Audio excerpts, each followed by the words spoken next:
ready now. Just got to figure out what we're Okay. I'd like to call the meeting to order, and I want to tell everyone here, welcome to the Board of Commissioners meeting for January 2019. And if you will join us, I've asked Vice Chairman Langley to do the invocation and Commissioner Brand to do the Pledge of Allegiance. Let us pray. Eternal God, our Father, we are grateful and thankful that you've allowed us to come into a brand new year, a year in which we've never seen before. And Father, now we just ask for your wisdom and your guidance and your understanding of all the matters of your people. Touch our hearts and minds, God, that we will have empathy for the needs of your people. We offer this meeting into your mighty hand. In Jesus' name we pray. Amen. Face the flag. I pledge allegiance to the flag of the United States of America and to the republic for which it stands, one nation, under God, indivisible, with liberty and justice for all.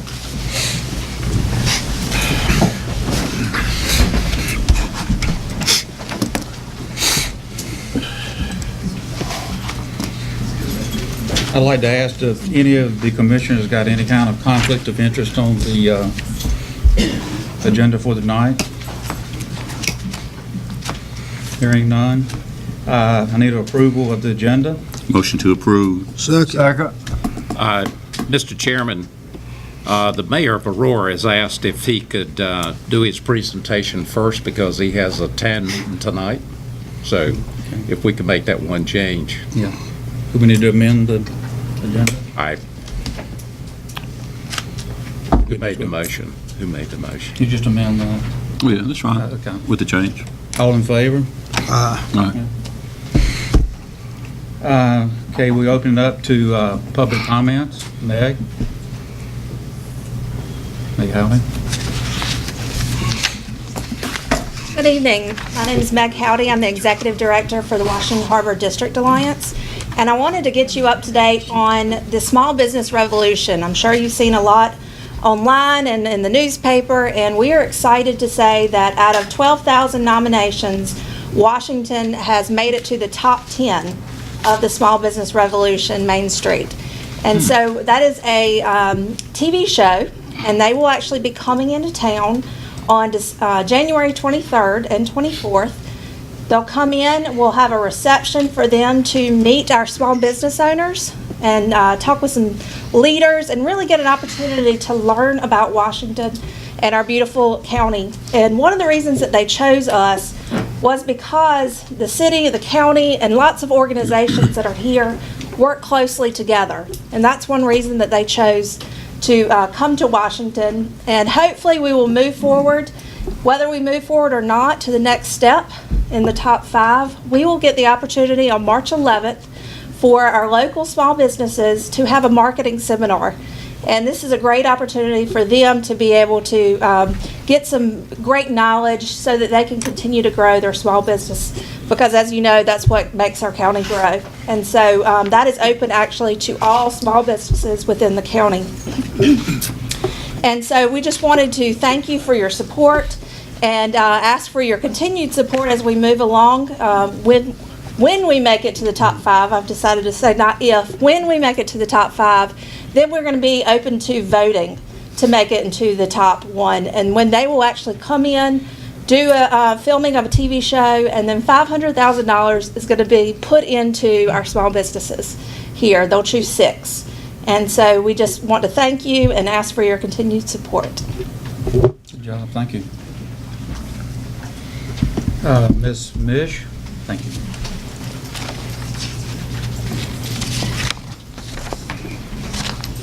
Good evening, Chairman Evans and Commissioners. Thank you so much for your time. Allow me to read the statement. And please understand that I used the word jail instead of detention center for this, just for efficiency. I don't want to bounce back between the two words. Could you pull that microphone Toward me a little. Is that better? Get it for us, Stan. Microphone. You want me to move it a little? How you doing, Stan? Nice to see you. I mean, Commissioner. Oh, no, Stan. I'm here to talk about the Beaufort County Jail. the one having been pushed long past reasonable usage in terms of functional space, the one that because of 24-hour-a-day usage is the equivalent of 189 years old, the one of decrepitude that sits underneath our courthouse. Having seen the facility, I am disheartened for all of us in this community. What has happened here? Do we believe Band-Aid solutions will stop the clear need for a new facility to be built? Where are we now in that process of building a new jail, as reality says the jail will not rebuild itself? What is the continual cost of doing nothing? Since the USDA withdrew its collateral partnership in 2014 to build a new jail, what has been the cost? Of moving detainees to be housed in other facilities, for transporting detainees back and forth for court dates, or when the facility is closed due to hurricane flooding? Do we have costs covered when the jail has to be closed indefinitely, or even longer term, maybe permanently? What will be the cost of other housing for detainees in the jail if the jail is shut down and new construction happens concurrently? Going back as far as 2004, it is in this board's minutes, the request by an outgoing commissioner to take care of getting a new jail facility for fear of lawsuits. Here we are, going 15 years later, deep in it. Do we want to continuously invite lawsuits based on our negligence of not figuring this thing out? What has become of our community of spirit? Are we so adversarial in our beliefs we have become dysfunctional, hold back, deny, point fingers, bring ourselves down with endless politicking? Let's get past this and move forward. I suggest each of us in the community connect within a civic group and ask for a tour of our jail. Find out how the justice system works, is working or not working here. Learn what a collateral partnership means. Learn about governance and how we can support our body of governance in a way that benefits and reflects who we are or who we want to be here in Beaufort County. Is the USDA there to readdress the collateral partnership with us to build a new jail with or without a referendum? I am here to respectfully ask you to put this issue in your planning. Doing nothing is not an option. Let's get this done. Thank you. Thank you. Continuing items for presentation, Mayor Williams and Martin.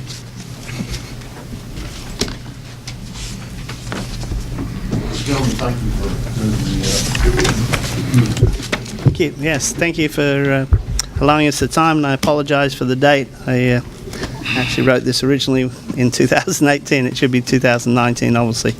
So, Mr. Chairman, County Commissioners, what we're going to do is give you a very brief presentation on the Aurora Industrial Park, or colloquially known as the Contractor Village, that we hope to be able to build in Aurora. As you know, can I just turn the lights on? Sure.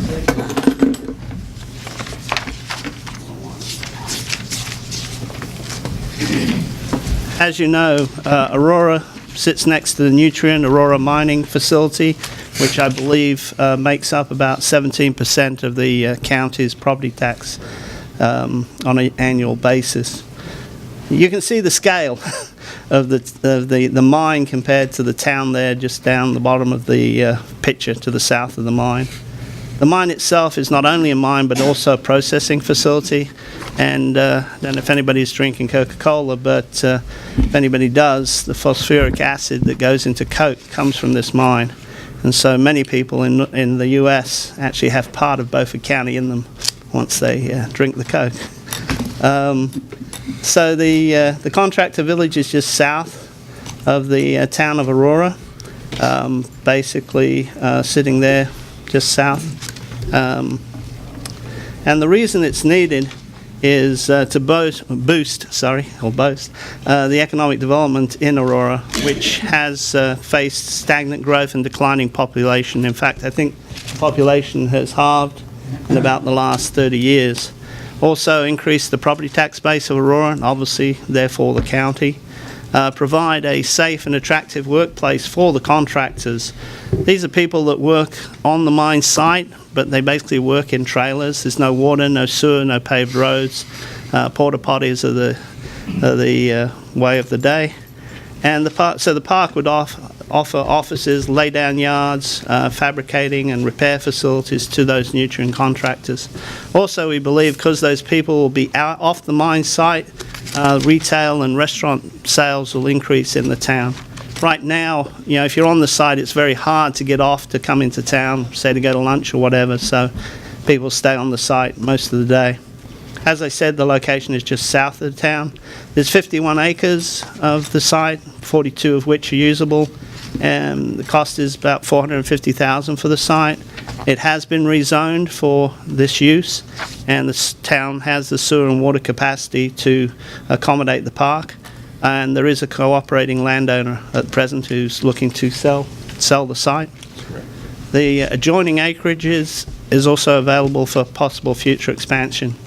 So if you remember that other aerial, this is actually an aerial of the site with a layout of the individual lots. Typically there'll be about 1.5 acres, small office, lay-down yard, things like that. There are a couple of larger sites to the right. But as you get to the river, then the land becomes marshy and not usable. So the mayor has been very active in pushing this project. In fact, this was one of the first projects I heard about when I first came here, and I guess you guys have been working on it for about four years at least. Alan Paul, who's a liaison with the Nutrien contractors, done a great job in terms of talking with them about it. John Acton is a real estate developer out of Raleigh who has extensive knowledge about developing such a park. And then Michael Clemens with the East Group has done a lot of the planning, permitting, and land preparation services. Current status is that I think in your package you have the resolution from the Beaufort County Economic Development Advisory Board supporting this. There is strong interest from the Nutrien contractors themselves, has been confirmed. And 4 companies have actually shown a lot of interest. Roberts Company, which is a publicly traded company, Envirovac, McCloskey, International, and DRR Pipes, all have shown interest. Pumps. Sorry, reading too quickly. And then there's also conversation with 15 other contractors. And the senior management at Nutrien are supportive of this process. One thing that the reason we're talking about the contractors themselves is the idea is that even though this would be a town park, we would not move forward until we knew that the contractors were either we pre-sell the sites or we have some sort of documentation that they will move forward with their plans to move into the park. So the potential jobs is about 39 existing jobs on the mine that would come off into the industrial park, and then 24 new jobs would be created in the park from various contractors. They would, as I say, either buy or lease their facilities. As we've said, there'd be water, sewer. One of the issues also on the mine is that off the mine they'd be subject to the Occupational Safety and Health Administration regulations. On the mine, it's mining regulations, and that's a lot different than OSHA. And again, proximity to the facilities of the town. So all in all, this is going to take about a 10-month period to develop the site. I would say so. Once we get started, it takes about 10 months to do. We're going to try to pre-sell everything in advance before we get started, but we want to be able to start after having 75% of the money that we're requesting, and so we go ahead and start construction at that point. We've got Golden Leaf. I think Golden Leaf has made us an offer that's going to be very favorable for us. It's probably $200,000 for infrastructure, and we've got word from the governor's office and Prior Gibson today that they're going to get behind us on this thing also. And that would be funds to invest in the park in terms of the public infrastructure, in terms of the roads in the facility and other utilities to be extended to there.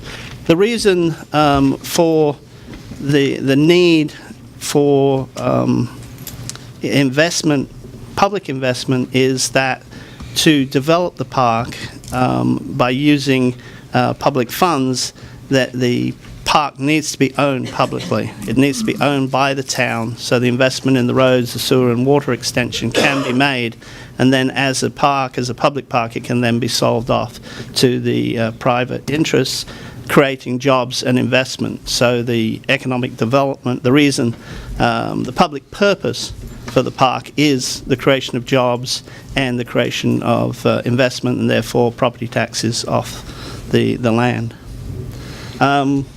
The next steps, I think we've even somewhat talked about it. We did meet with Dan Gerlach on January 2nd of this year, and he was very favorably inclined to it, and probably potentially a couple of $100,000 there. As Cliff said, the governor is very interested, and hopefully, and actually, interestingly, just before Christmas, the Department of Commerce sent out a request of where could they invest IDF funds into public infrastructure, and obviously this was one of the projects on the list. So basically the next steps would be to identify, to talk more closely with the contractors, identify the costs more closely, develop the planning process, and then probably in either a month or two, come back to you with a request for a loan to the town of Aurora to invest in the land, with the idea that already the companies would have signed off, kind of pre-sold it, so the money would be returned as quickly as possible once the infrastructure's in place. Well, I couldn't have said it better myself. That's Okay. exactly what we're trying to do, is pre-sell the land. But we're going to need a little bit of money from, some money from the county to go ahead and purchase the land, but we hope to have it pre-sold. We're going to need the money for a short while to close on the real estate. And then we'll return the money. Okay, thank you very much. Thank you. Any questions, gentlemen? Yeah, how many acres you buying? Well, it's 51 acres, and we have to buy the 51 acres. 42 of it is usable at this time. And, but we really feel like that's not going to be enough land, so we hope to continue on. And PCS has graciously said that if it's successful, that they'll make 110 acres to the right of that property. Yeah, is this the land on the south side of 33 and bordering the creek? Yes, it is. Yeah. It's directly behind the fire department. Directly Yeah. behind the fire department. That's land that they'll never be able to mine. As you realize, once they got close to the water, the last tract of land that they did, it created lots of problems for us, for them. So we don't foresee that they're going to be closer to the body of water. Commissioner Brown? You said you had a decline in population early in the program, and you say you're going to create 24 to 36 new jobs. You're going to try to fill them in Beaufort County? Yes. Absolutely. Yeah. And most people, I think I don't know if you've been on 33 around, either in the morning or in the evening, you can see the people commuting back into Chocowinity and Washington. Obviously, in the longer run, we'd love those people to stay in Aurora themselves, and I think this is somewhat the impetus for that, because if you want to stay in a place, you do want to have restaurants and a supermarket and things like that. So with this project, bringing some of the money off the mine into the town, it'll create more restaurants, and hopefully then that will spur more development. Increase real estate values as well, because they have really plummeted in Aurora. Yeah. It's just a win-win for us. It's going to bring jobs. And these are conservative estimates. We know it's going to create more jobs than this. Robert's company has even suggested that they move their regional headquarters in Aurora if we get this thing done. And you said you're going to come back in a month or two? Yeah. And ask for, I think it was $450,000? A loan, yes. A loan A loan. for 2 years? Yeah. Yes. Yes. And with the land as collateral? Correct. Yeah. Thank you. And at that time, it'll have infrastructure on it, so it'll be worth even more. Yeah, So, it was good. okay, thank you. gentlemen. Thank you. Jeff, Anita?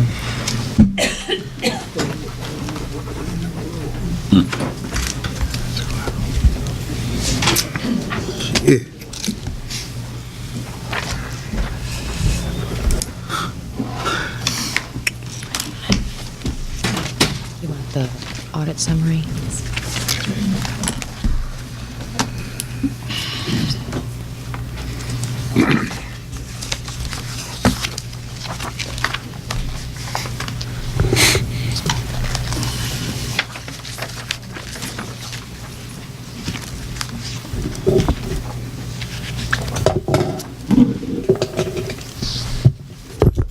Good evening, Commissioners. I'm here tonight with our auditor, Jeff Best of Jeff Best CPA, to give you a summary presentation of our 2018 audit.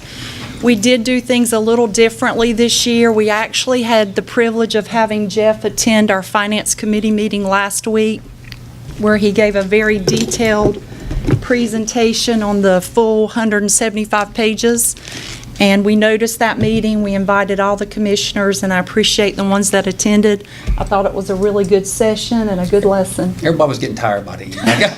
Yeah, after about an hour and 15 minutes in, we were ready to wrap things up. But I thought that was a good way for us to do it, kind of do a detailed presentation. And so tonight, what we'll be doing is a summary presentation for you. Thank you all for your attention and a lot of good information. We're actually going to tag team this, and I'm going to let Jeff start us off. Anita, you want to put the lights back on? Sure. So maybe you're going to push through this. Oh, you're going to, I'm sorry. I'm sorry. Are we good? Y'all like You good? Thank you, Commissioners, for the opportunity for our firm to do the audit again this year. Thank you, the staff, Brian, Anita, Sharon, and all the staff for your help and cooperation. This is the summary review of the fiscal year end 6/30/2018 audit. It was approved by the Local Government Commission 12/4/2018. It has a standard and modified opinion, which means in our opinion, the financial statements are presented fairly in all material respects. There was no material weaknesses or significant deficiencies. Hand to the county. And there were 2 improvement points. These are areas where, these are recommendations where improvements could be made. They were both dealing with the Form 1571. On the first improvement point, expenditures were not requested for reimbursement all during the year. They were requested in July and May. And the last point, our second point, was 1571, reporting travel expenditures. And we recommended that there's always a detailed receipt for the reimbursement is made. Are you going to take questions during this, or will you finish? Anytime. Yeah.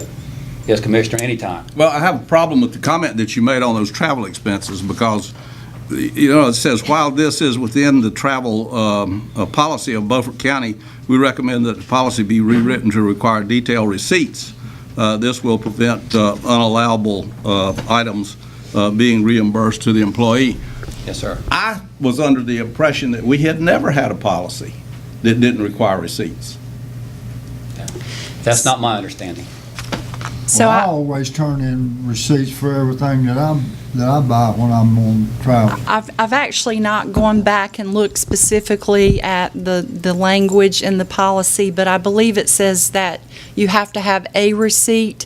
It doesn't say an itemized receipt. So, for example, someone could turn in a credit card receipt that shows a total with a tip. Now, that's the policy. Our practice has certainly been to require or to ask people to turn in an itemized receipt. And it's very rare for us to receive just a generic credit card receipt. I'm going to say 98% of the time we do get an itemized receipt, but there are times when people forget that or they don't get that and they just have the credit card receipt. And again, I think Jeff would say this is not a violation of our policy. This is just a recommendation. That's correct. That is correct. Do we have a per dime policy? Per diem, yes. We do have. Yes. What is that total for food today, for a day, for instance? I don't know right off the top of my head. $31.75 for the day. And you don't have to turn receipts in to get that. You do. It's a per diem, so you have to turn in receipts to be reimbursed, as opposed to what I call a stipend would be where you just get if you're going all day, you get the $31.75, and you know, you don't have to turn any receipts in. But the most the employee can collect for a day would be $31.75. Correct. Gee, we haven't been doing that. I'm not sure what you're referring to, and Well- be happy to sit down and review anything with you, but We just haven't been doing it. I saw copies in my office of stuff that I requested 2 weeks ago that show $238 a day for hotel, $238 for hotel, and well, now that's $62 separate from meals. 60, well, let me finish. Okay. And $62.50 a day for food with no receipts. Every day was $62.50 for food. So are you sure that your audit process in your department is doing what it should be doing on reviewing these things before they're paid? My guess is $31.75 times 2, I think, is $62.50. There's probably 2 travelers. That's my guess. There was no detail. You couldn't look at this piece of paper and tell who did what. I would suspect that you were missing the next page, which would be the receipts. Our deputy finance officer, she reviews all the travel and signs off on it, and she ensures that the math calculations are correct, that they're not getting any more than the allowance that they're allowed, and that the receipts are actually taped onto a separate piece of paper and attached to the reimbursement request. So my guess is you were just missing that third piece of paper. What happens if the review doesn't pass? If she finds a problem, what happens? It gets sent back to the department head, and I'm not going to pay them for any more than the policy allows for them to be paid. If they have a P card and they've charged it, then I'm going to garnish their check for it and get it back. Well, I was really surprised that we didn't have a strong enough policy to cover this. Again, I would say this is not a violation of policy. It was just a recommendation, and I think maybe the only reason you would even require a detailed receipt, which we do, and we get, I'd say, 98, 99% of the time. There might be 1 or 2 that slip through the cracks. It would be to show that there are no alcoholic beverages, which we do. We monitor that as well.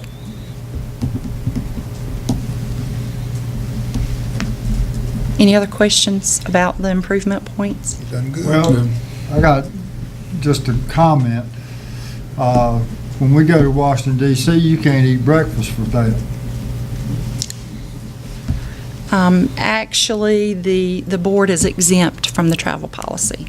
You what? The board is exempt from our travel policy, so those daily allowances do not apply to the board. You got a budget. You still have to submit. But you do submit your receipts. The water district operating income loss, this is on the modified accrual. The first line item is for revenue, and this is the 7 water districts. So you can see the revenue by water districts, operating expenses, the debt payments. Those debt payments include interest, and then the income loss for the year. So on the modified accrual basis, each one of the 7 water districts showed a profit or income for the year. The solid waste operating income loss on the modified accrual, revenue was $3,516,000, expenses were $3,294,000, for a net income of $221,000. So I just wanted to make one comment there, because we did see a pretty good increase in our revenues of $182,000 in solid waste, and that is solely due to the fact that we started billing and collecting the solid waste fees on all the parcels except for those that didn't have a structure on the site, and also those that had the solid waste hauling contract. They would be exempt from that as well. Enterprise fund, this is the fund statement of net positions. This is also for the water districts and also for the solid waste fund. I know that's kind of small. But if you look at the very first line item is cash and cash equivalents. There was $8,232,000 in cash and cash equivalents in the 7 water districts in the solid waste fund as of June 30th, 2018. Right below that, under non-current, is restricted cash. That was $90,000. Then you have the capital assets. Total capital assets net of depreciation was $59,278,000. Come to the very bottom of the schedule. Total net positions was $30,085,000. All of the districts have a positive net positions except for District 2. District 2 has a negative net position of $615,000, and the solid waste has a positive net position of $795,000. We were talking, and probably a lot of these water projects or water facilities was funded with grant money. And when the grant money is received, that grant money comes in as income, and it goes right straight to the net positions. The facility purchased with the grant money is set up to depreciate over a period of time. A lot of times it may be a 50-year depreciation. So if you look at these net positions, you say, man, there are some large net positions. That may be misleading because of the grant money that was received to purchase the plant facility. Any questions about the enterprise funds before we move into the general fund? Okay, general fund, this is a look at the total revenues and expenditures before transfers and debt for both 2017 and 2018. And as you can see there, we had a rather large increase in both revenues and expenditures in 2018 compared to the previous year. The reason for that, and Melanie, please correct me if I'm wrong, but historically DSS, when they have qualified an applicant for both daycare and medical benefits, that activity would run through the county books. So for example, we would pay the vendors the daycare payments and the medical service provider the medical payments, and then we would file to get reimbursed the state and federal funds back. So all that revenue and the expenditures in 2017 and the years prior all flowed through the county. And then the state, early in fiscal year 17-18, the state took over that processing. So that's why you see that large decrease there.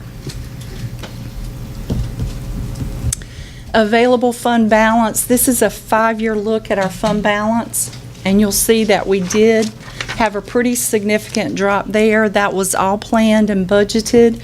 We spent approximately $2.3 million in available fund balance in 2018, entirely on capital improvements for county buildings and facilities. When we look at available fund balance as a percentage of general fund expenditures, you see that green line near the top, that is a target line. Currently, we've got a fund balance policy that states we're going to try to set a target balance for available fund balance of 35%. And you can see over the past 5 years where we've been in relation to that. At June 30th, 2018, we're at 27%. And there's been some debate over the last few years about, is 35% a little on the high side? Does it need to be more around 25 or 30%? But right now, that's what our policy says, is we're going to try to hit 35%. Top 3 revenues. Ad valorem taxes at 59%. Restricted intergovernmental revenues, that's all your federal and state funding, mostly for health and DSS. And then our sales tax revenues. And these 3 revenues together, they account for 94% of all the county funds that we receive in a year. Yes, sir. I have one question. Sure. If we could go back Okay. just a little bit to the fund balance. This slide? And you said the goal of the county is to achieve 35% fund balance. Rainy day. Available fund balance. Yeah, 35% available fund balance, which would be 35% of what our normal general funding would be for that year. That's right. What is the advantage for the county to have a fund balance of 35%? So we like to keep a healthy fund balance for a couple of reasons. First of all, hurricanes or some kind of a natural event where we've got to have large cash outlays, to get government up and running and repair facilities. Because typically, we will get reimbursed for all of that money, but it takes between 12 and 18 months to do that. And then the biggest reason is just for cash flow. We get all of our tax revenue in about a 4 to 6, 8-week period, into November, the month of December, and this week of January. So you've got, the month of July, August, September, October, and some of November where you just have very little revenue coming in, but you've still got that 1/12 of expenditures that are outlaying every month.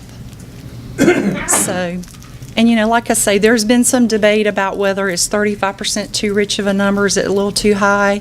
I can tell you the city has about 52% Yes. as a comparison.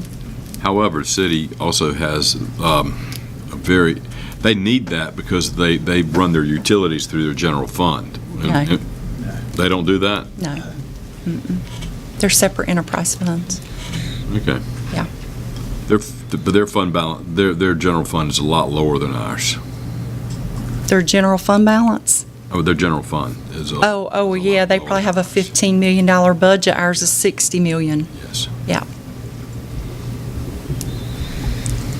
So back to the top revenues. We'll delve a little bit into ad valorem taxes since that is about 60% of our revenue source. You can see it was really flat, and of course that's extremely alarming for me. I was like, what's going on here? We actually fell about $70,000 in collections when you compare year to year. And so what I found in my research is we have 10 years worth of levies on the books. And when I look at the current year levy collections, they were actually up a little bit compared to last year. What was down was the prior year collections. So we've had a really vigorous effort over the last 4 or 5 years to collect all that old money sitting on the books for those prior year levies. And it's starting to catch up with us. We've collected it now. It's no longer there to collect. So that's why you saw the slight decrease there.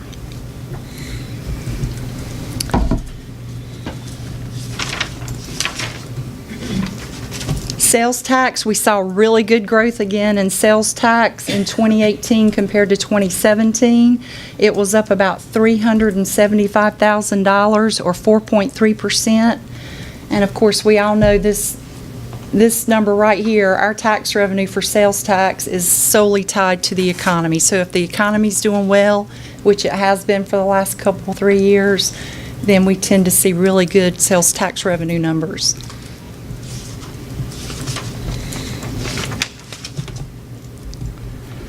Restricted intergovernmental revenues down drastically. Again, has to do with that change at DSS with the daycare medical payments. So we're no longer processing those payments. We're no longer getting that reimbursement from the federal and state government. When we look at the expenditure side, our 3 big categories are education at 33% of our spending, human services, and public safety. And all 3 of these categories together make up $45 million or 81% of our spending in the general fund.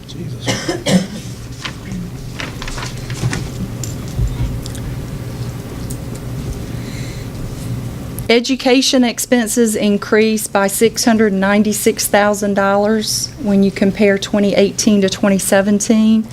The public school allocation went up by $411,000, and the community college was given an additional $285,000. And these funds were provided to catch up on facility maintenance, such as roofing projects, asphalt and paving projects, and HVAC work. We also purchased 2 activity buses for the public schools and a parcel of land near, I believe it was Washington High School.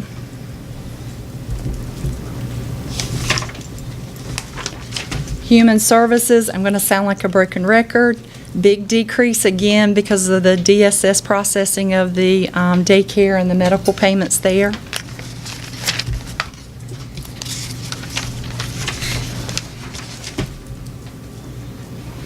Public safety expenditures increased $1.2 million in 2018 compared to 2017. $495,000 of this increase was in the jail. And if you'll remember, we had some additional safekeeping fees in order to make the repairs at the jail, so that was a piece of that.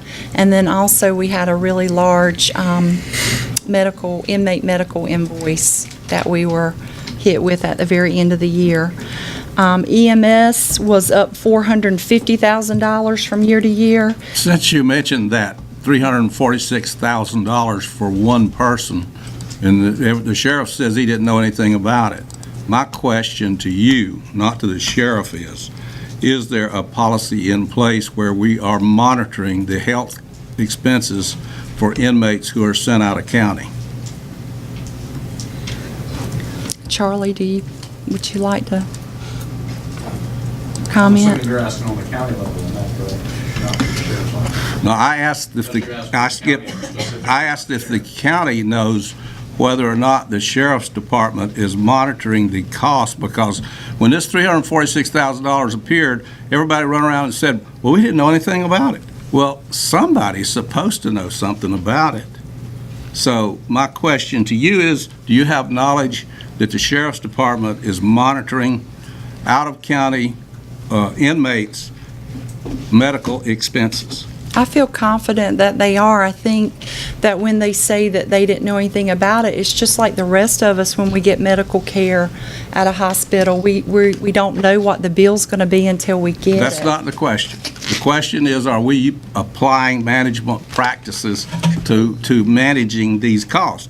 So now I'm going to ask the sheriff, are you monitoring health expenses for out-of-county inmates? So you know what they are running. How often do you check on them? We know, on that particular case, we did not know about the procedure until after the procedure was done. We didn't know. We knew that there was going to be a bill, but we didn't know how big the bill was going to be. We are keeping up with our inmates, but there's certain things that we're going to know before others. But are we doing anything to monitor the health care for out-of-county inmates so this doesn't happen to us again?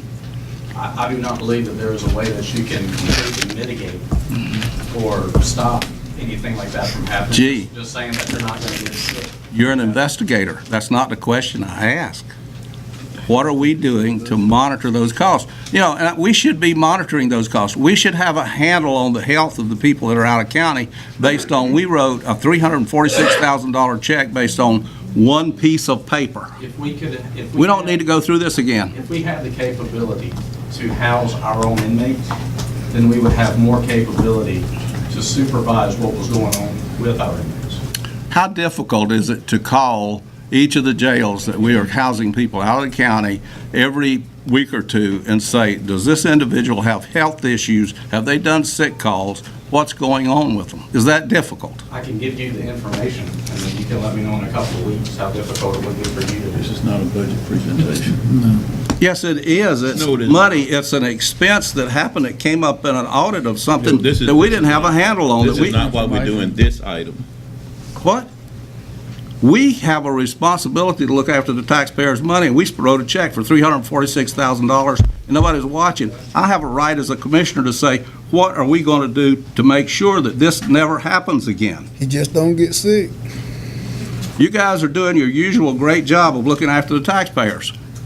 This will be an agenda item at the next meeting. The inmate seems to be doing that, as I'm sure you'll. I really don't care. I care about the management of the county's money. With these answers, I know.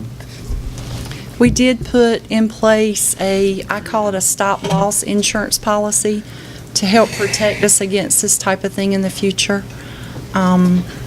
Charlie, do you want to speak a little bit about the details of that? I'm not real familiar with the details.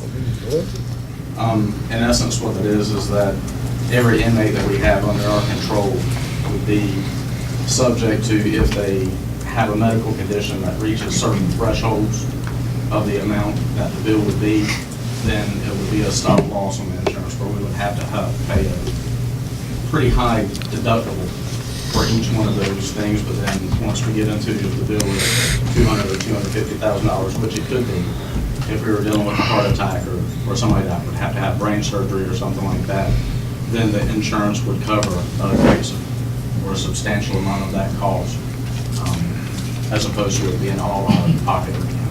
Well, we're back to where I've been for some time, and that is we need a better screening program within the county so that mental health cases, people who have severe conditions like this, can be monitored early on, and we can make arrangements to get them out on a ankle bracelets. I don't think a person that we have in safekeeping in Raleigh that we spent $346,000 on their health care is going to run very far.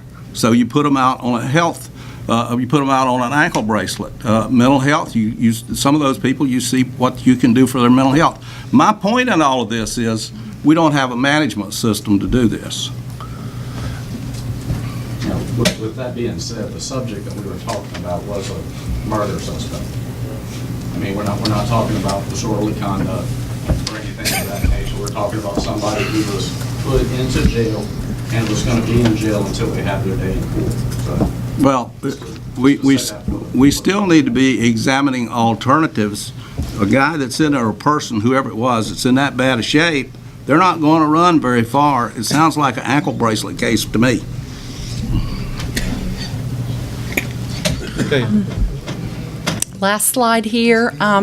This is a 5-year look at our property tax collections, and you'll see back in 2014 we experienced a really nice bump in our property tax collections, and that was the year that the state took over collecting the motor vehicle tax for us. So no longer did you have to come to the county offices to pay your motor vehicle taxes all through the year. You actually get them when you go down to the license plate agency and get your tag. So our collection rate for motor vehicles went from like 79% to 100% that year. And then also that same year in 2014, we had an extra 4 months of collections. We actually had 16 months of collections instead of 12. So that then explains the decrease from 2014 to 2015 as we went back to the 12-month collections on motor vehicles. And then in 2016, we experienced a decrease because the largest industrial taxpayer in the county, they had a large change in their business personal property. And then in 2017, we had the 2-cent adjustment. And of course, the 2018 is flat compared to the 2017. Any questions? Thank you very much. Thank you. Thanks, Jill. Thank you. Ryan Cox.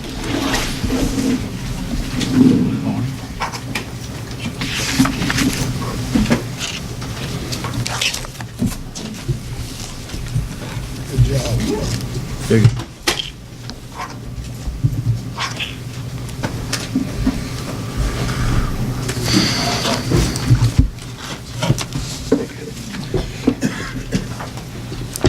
Thank you, Chairman Evans and Commissioners. We have with us today Ryan Cox, which manages the mitigation program from the North Carolina Department of Emergency Management. And after our last commissioners meeting, we had some questions that came forward, both from individual commissioners and administration about some of the mitigation programs. And we've asked him to come and give just a short clarity of the funds and programs that are available and exactly how they process. So without further ado, I'm going to turn that over to Ryan, and after he speaks, Chris is going to close that out. So, Mr. Cox, thank you. Mr. Chairman, Commissioners, thank you for having me this evening. Turn the light out so you can see the slide. One thing I am going to go ahead and give you all are it's a study that was done by the National Institute of Building Sciences regarding mitigation nationwide. There's some pieces about North Carolina in there, but overall, the takeaway from that is for every dollar spent in mitigation, we save $6 to the federal government for recovery purposes. And so it's been what has actually pushed Congress to putting a little more money into mitigation in the last few years. What is hazard mitigation? The idea is hazard mitigation is the effort to reduce the loss of life and property by lessening the impact of disasters. So when we get a house out of the floodplain and it doesn't flood again, we don't have to pay responders to go out and save these folks. We don't have to pay insurance, flood insurance claims, and it gets the individuals out of harm's way as well. Benefits of hazard mitigation: again, it supports the risk reduction activity. So risk including everything from loss of life and property, improves resiliency. It allows the communities to bounce back quicker from natural disasters, eliminates the impact of future events.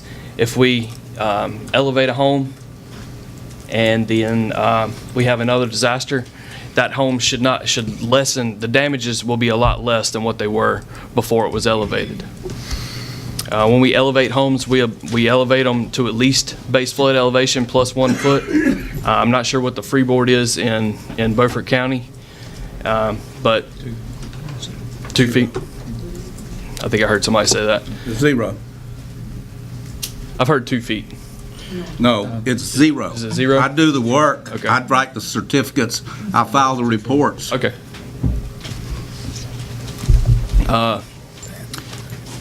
So it eliminates, when we do the elevations, they are at least a base flood elevation.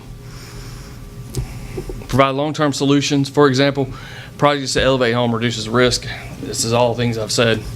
Whereas instead of buying sandbags and using pumps to reduce flooding, then we're actually getting we're doing long-term flood reduction.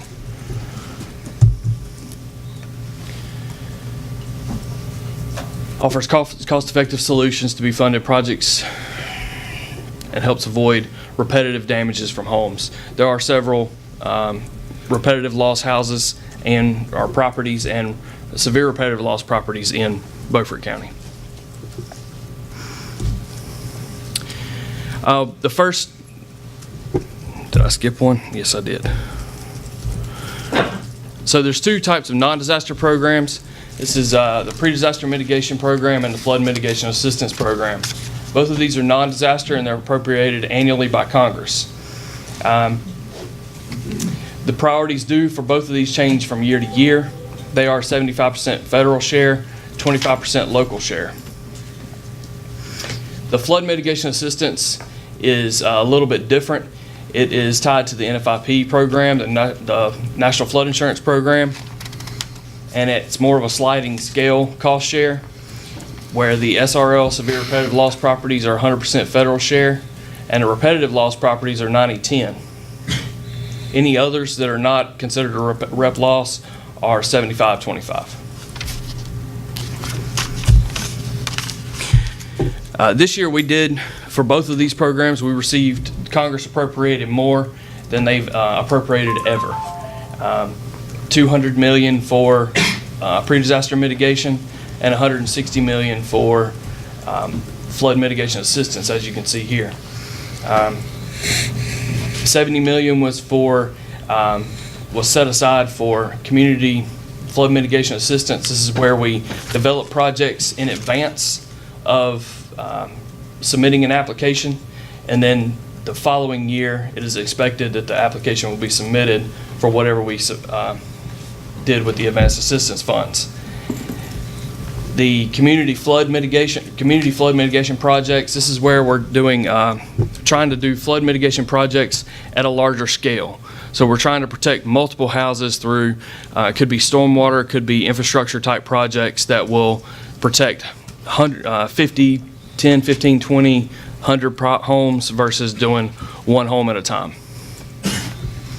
$90 million was set aside this year for the combination of technical assistance, planning, and severe repetitive loss and repetitive loss properties. Technical assistance we usually receive every year, and then planning we don't have much of a need for planning in North Carolina, as every state or every county and municipality, with the exception of 2, have hazard mitigation plans in the state of North Carolina. One of those communities is a defunct community, so therefore they're really not even counted in that. But when you look at the numbers that FEMA reports, they are still on the report. Let's see. Then there's 404 mitigation, hazard mitigation assistance. So this is following a federal disaster. It is a 75-25% cost share. However, the North Carolina General Assembly allocates funds to make the match through the DRA's acts of 16, 17, and 18. They've done this historically since Hurricane Fran. We are an enhanced plan state. That means that we have gone through the tests of our grant management, and we receive 20% of the total disaster versus just 15% in the state. The difference, that made the difference of a total of $25 million for Hurricane Matthew. So funds can be used for the following types of projects.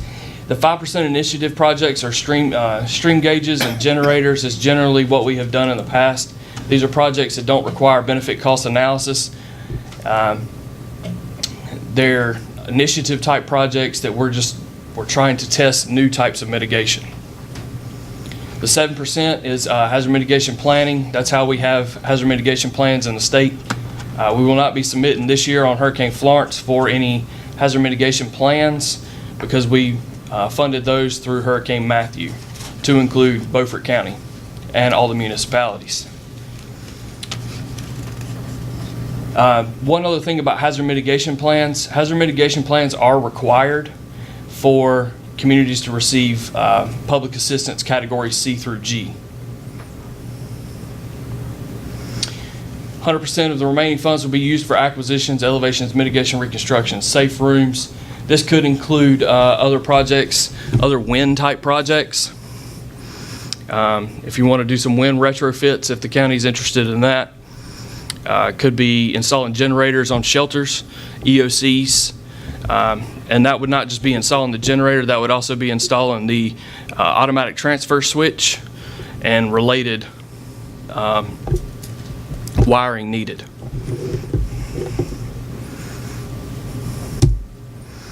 The way we get to a total disaster hazard mitigation grant with a hazard mitigation grant program is you take the total of individual assistance payouts plus public assistance payouts equals the total disaster. Total disaster times 20% gives us the hazard mitigation grant program total.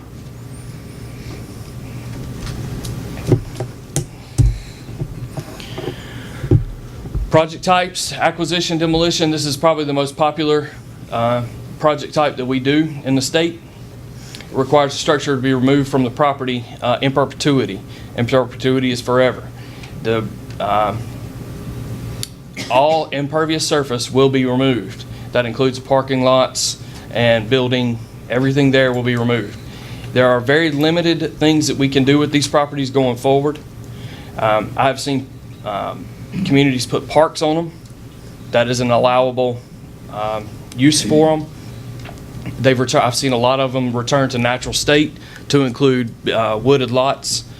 I have seen greenways going across them. So there are some things that we can do with these properties. They're not just maintain grass cutting properties for the rest of their till the end of time. There are other things that we can do that are green that we can make use of these properties. If I can add to that, in this particular avenue, the goal is not to remove that property from our county. It's to remove it from that hazardous location and put that back somewhere else in a safer place. So the ultimate goal during this phase is not for us to move tax revenue out of our county. It's to put it in a safer place within our county. Can't see it well. Thank you for that, because you reminded me that we do have, for hazard mitigation grant program, with Hurricane Matthew and with Hurricane Florence, we're going to have state acquisition and relocation funds available. that's made available by the General Assembly through the Disaster Recovery Acts. That will be, let me get my numbers out. For qualified homeowners, it'll be a max of $50,000 plus up to $5,000 in moving expenses. So with this, that money does not actually ever get into the homeowner's hands per se. It comes to the county, and the county is responsible for making sure the homeowner buys another piece of property with that money. So usually it's done through a HUD-1 form when they're purchasing a new property. So when there's a closing on this property, they're purchasing another property over here. Some of the stipulations on these funds include they must stay within the county unless the county signs off on them to leave. If they sign off on them to leave, we still require them to stay within a contiguous county of the county that they live in.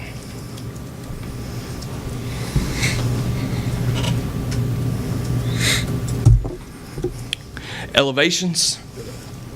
I believe this is one from Belhaven, back after Hurricane Floyd. The structure was elevated to get at least a 1 foot above freeboard, or 1 foot freeboard, or the local ordinance, whatever the most stringent requirement. 1 foot above base flood. Right, 1 foot freeboard. That's what we call it. Which is, yes, 1 foot above base flood elevation. We've done a lot of these, especially here in Beaufort County over the years. Beaufort County has absolutely been one of our most reliable and consistent customers of these programs throughout the years. And might I say that Beaufort County also had an IG inspection recently that my understanding is went very well with their grants management program. This is a new type of project that has recently come. It's kind of new, kind of old. I say that because it started out with Hurricane Katrina and Hurricane Sandy. After Hurricane Sandy, they pulled it, rewrote the guidance, and put it back out recently. We have done one of these projects. It was a Craven County project. But there's a very, I don't want anybody to get this misconstrued that a mitigation reconstruction is going to build back $1 million mansion. It is not going to do such a thing. Total construction cost, including demolition, grading and site prep, is all $150,000. Total construction cost is $150,000. $25,000 allowed, put it as management cost, construction management cost. That would be what's considered the soft cost. So for managing the project, and the total project can cost no more than $175,000. Homeowners cannot put additional funds into this project, capped at $175,000, or it's considered a withdrawal or an ineligible application. So it has to stay within the same building footprint. It must be elevated,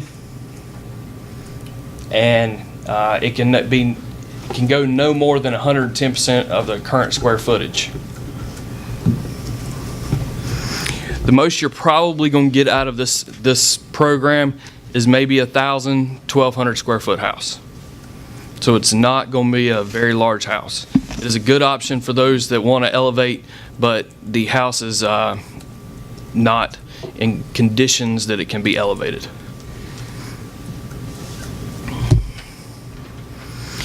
There is a cost effectiveness review. When we receive letters of interest, LOIs, they're compiled and we review cost effectiveness and based on priorities. Cost effectiveness is a pre-calculated benefits. We can use pre-calculated benefits, which for acquisition is $276,000 total project cost, or with elevation and mitigation reconstruction, total of $175,000. If we cannot stay within the pre-calculated benefits, then we can also do a benefit cost analysis. Those pre-calculated benefits are only for those 3 types of projects. Any other type of project to include a generator must go through a full benefit cost analysis module, which is available on FEMA's website if you would ever like to download it and give it a shot. If you figure it out, please let me know. I might have a job for you. Once we get that benefit cost analysis, it gives us a benefit cost ratio. That ratio must be a 1.0 or above before it's considered an eligible project. The projects also must line up with federal priorities, PDM and FMA. Those are set by the federal government, FEMA in particular, and then state priorities for HMGP. FEMA does not set priorities for HMGP as long as it stays within the eligibility of the program. This is some of the pieces that we must have to do to receive these projects. Homeowner application, model of acknowledgement. Model of acknowledgement, just so everyone knows, that's on an elevation or mitigation reconstruction. Must be registered with the deed, and that property must carry flood insurance on it in perpetuity unless it is ever bought out or there's no longer a structure on the property.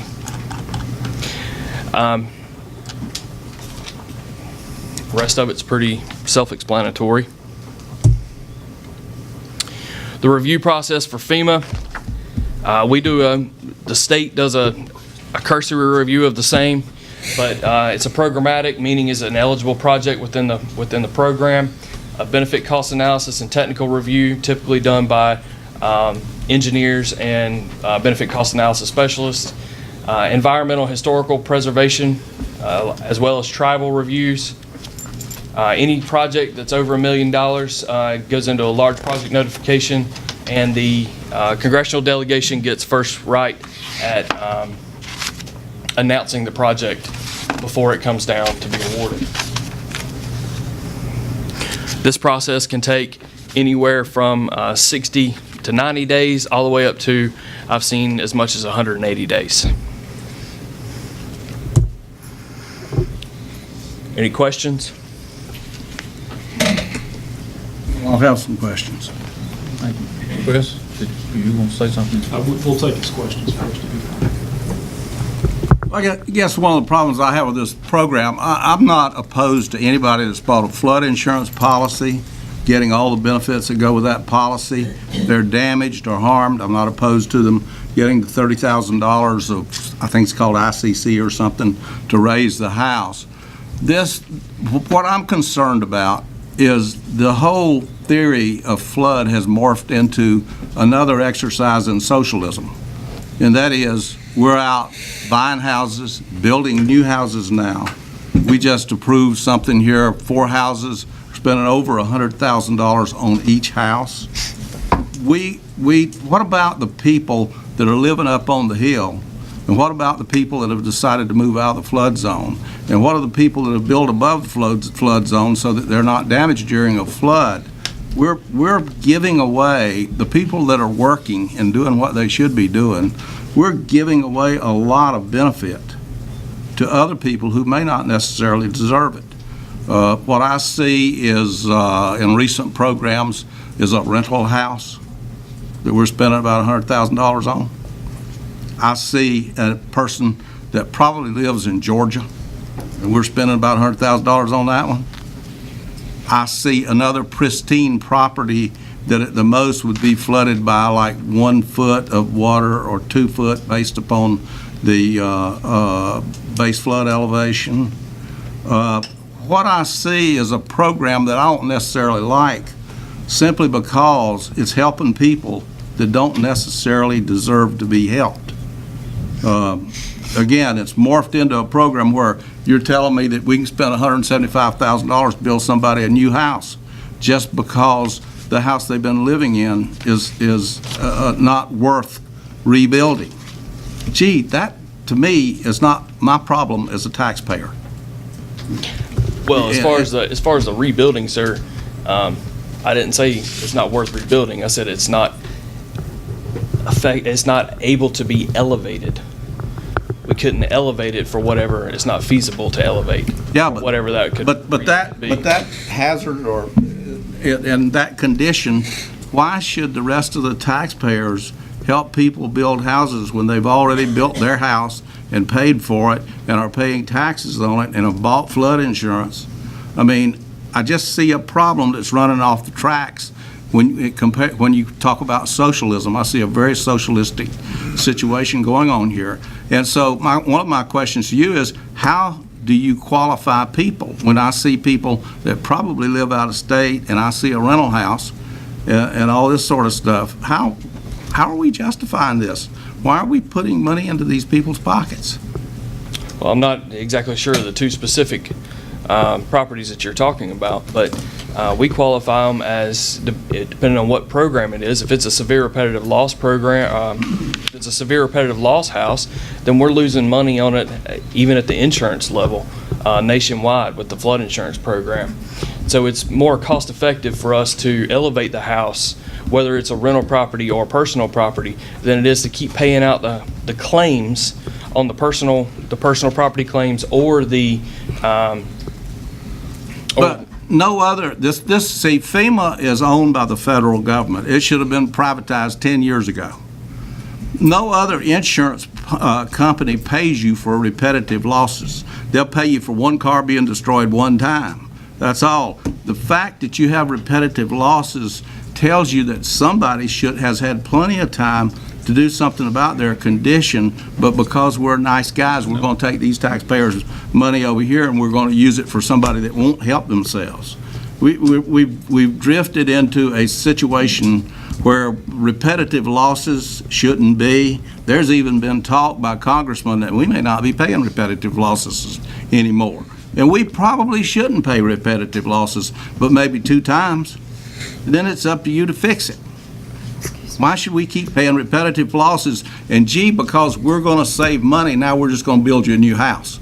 That doesn't make a lick of sense to the guy that's sitting out here with 3 children, working every day, paying his taxes, and doing what he can to look after his family. And that's why I raised this issue on this. The flood program has become a socialist program. Question. Yes, sir. And this question may be directed towards you or Anita. You may know. The program is funded by the federal government. Money is passed through Beaufort County. Correct. Does Beaufort County pay any money up front for these renovations? And if so, how long does it take before that renovation money is returned? I can answer to that Beaufort question County. for you. Okay. So, no, yes. Beaufort County has to pay up front. This is a reimbursement program. This is not a... Reimbursement? Yes, sir. It's a reimbursement. We will reimburse anything over $500. So if you have an expense, every $500 you can submit a cost report, and we will, which includes receipts to make sure all of the line items are eligible. And then once we review it, we will pay the cost report. My follow-up question would be, or questions would be 2. Number 1, how long is it before Beaufort County receives the money after in reimbursement after it has been submitted to your agency? In the past, and with some of the programs or some of the previous funding stream years, we have it's been taking around 2 months. 2 months. We are now moving into it where it's taking about 2 weeks. We've bought some software that we are running all these grants through. We purchased the software, and the local governments have access to it. The sub-recipients have access to the program, and they upload their receipts into it. Hit a submit, it comes to my grants managers. They review it, send it to me. I review it, hit submit, and then it goes over to our fiscal section, and they pay it. So it could take as little as a week. It could take as much as 2 to 3 weeks. But we're trying to expedite the process. My second question is, of the funds that have been fronted by Beaufort County, is 100% of that money reimbursed to Beaufort County, or is there some monies that are not repaid? Over the years, I'm not entirely sure on that. 100% reimbursed. Our historical evidence is 100%. There might be some owner contribution involved, but no county money. If there's a lessening, then the homeowner has to kick in that amount? Yeah, it's Yes. on the cost share. Yes, Okay. It sounds like the county makes the homeowner kick in. yes, Okay. And we collect 100%. 100%. Thank you, Mr. Cox. Yes, sir. Mr. Chairman, Mr. Commissioners, we'd like to thank Ryan and Charles Tripp, our area coordinator, for coming out tonight and providing this information on the various funds that are available to us as a county. What we ask for tonight is that if any of these things are of interest to the committee, we ask for your approval to allow us to submit a interest letter on behalf of the county. Thank you, President. Thank you.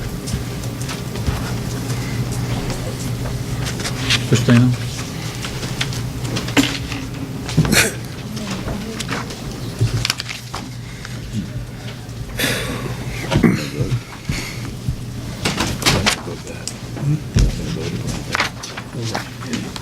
Here's a letter.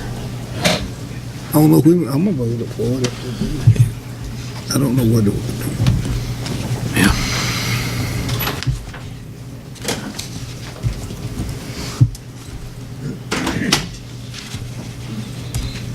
Good evening, Commissioners. For your fourth and final presentation of the evening, I have joining me here this evening Andy Hundicutt, which I believe most of you will remember. He's been with us numerous times before to discuss the AMI project implementation, which again, as a refresher, AMI is Advanced Metering Infrastructure. So this is currently a capital project that's being undertaken by the Beaufort County Water Department.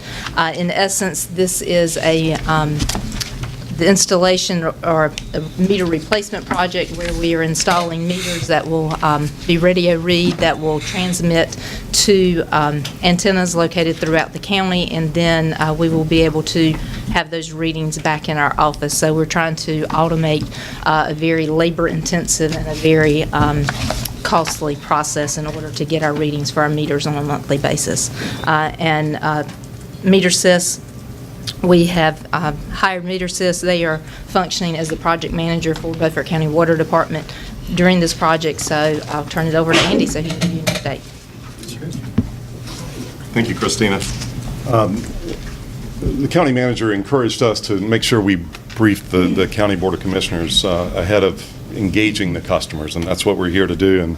And so thank you for that offer, and hopefully we'll succinctly share with you where the project is and where we're headed. The project's actually being led by Lauren Brown with MeterSys. Lauren is very skilled. She's in the audience. Having managed multiple projects in this technology, in this specific vendor's technology.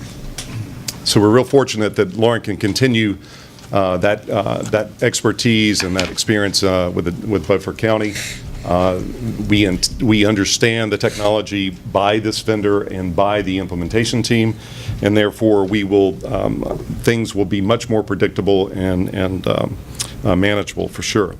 One of the things that we're proud to say is since the third quarter of 2018, when you authorized the project, there has been a lot of preparatory work that has gone in to make sure that we roll this out effectively. You authorized it in July. And since that time, we've been working through multiple phases of setup.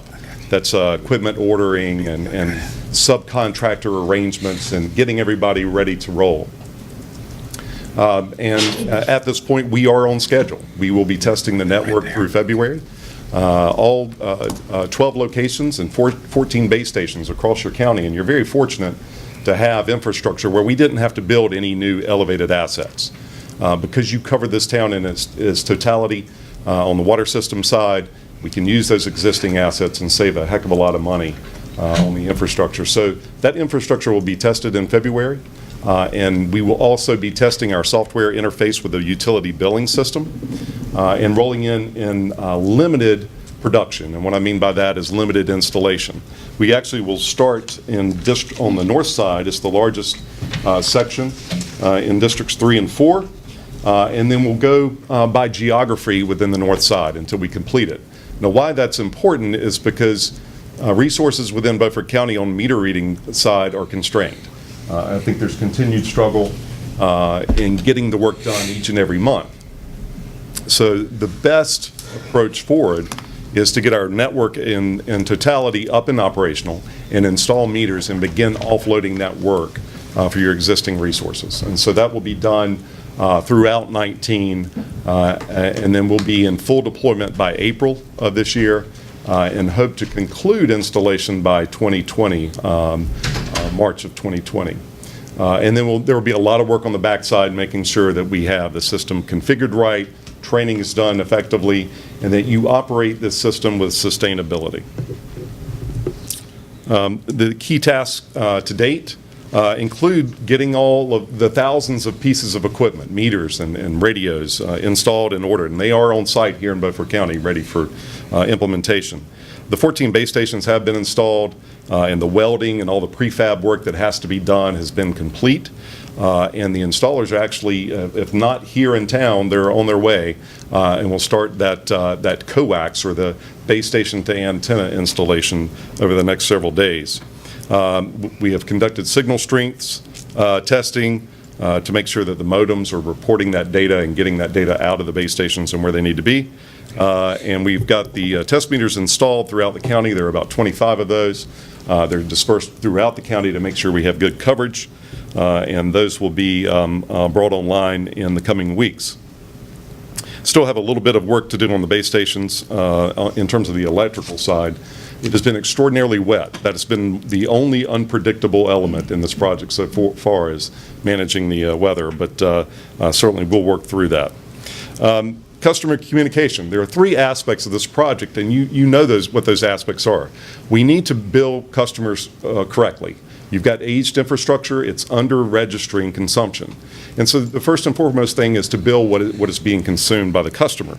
The second is to improve efficiency within your operations. So offloading the things you can't manually offload, and automating the things you can. Third, and the most important, is the customer engagement. So how are we involving and engaging our customers in improving the quality of service and the level of data access and information that customers will see? And we will do that through effective communication and being responsive. You see the form on the right. That is a door hanger that will be given to every installed customer. And there is a 1-800 number that customers can call, and it is monitored daily. So if a customer has questions, rather than it inundating your office, we go to a Ferguson-managed hotline, so to speak, where those calls will be responded to and information will be shared.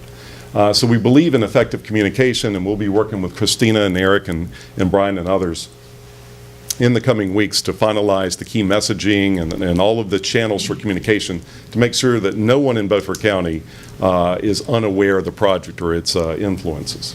The folks in the field will be very visible in terms of decals and safety vests and ID cards. They will carry a information sheet. They will not engage customers directly.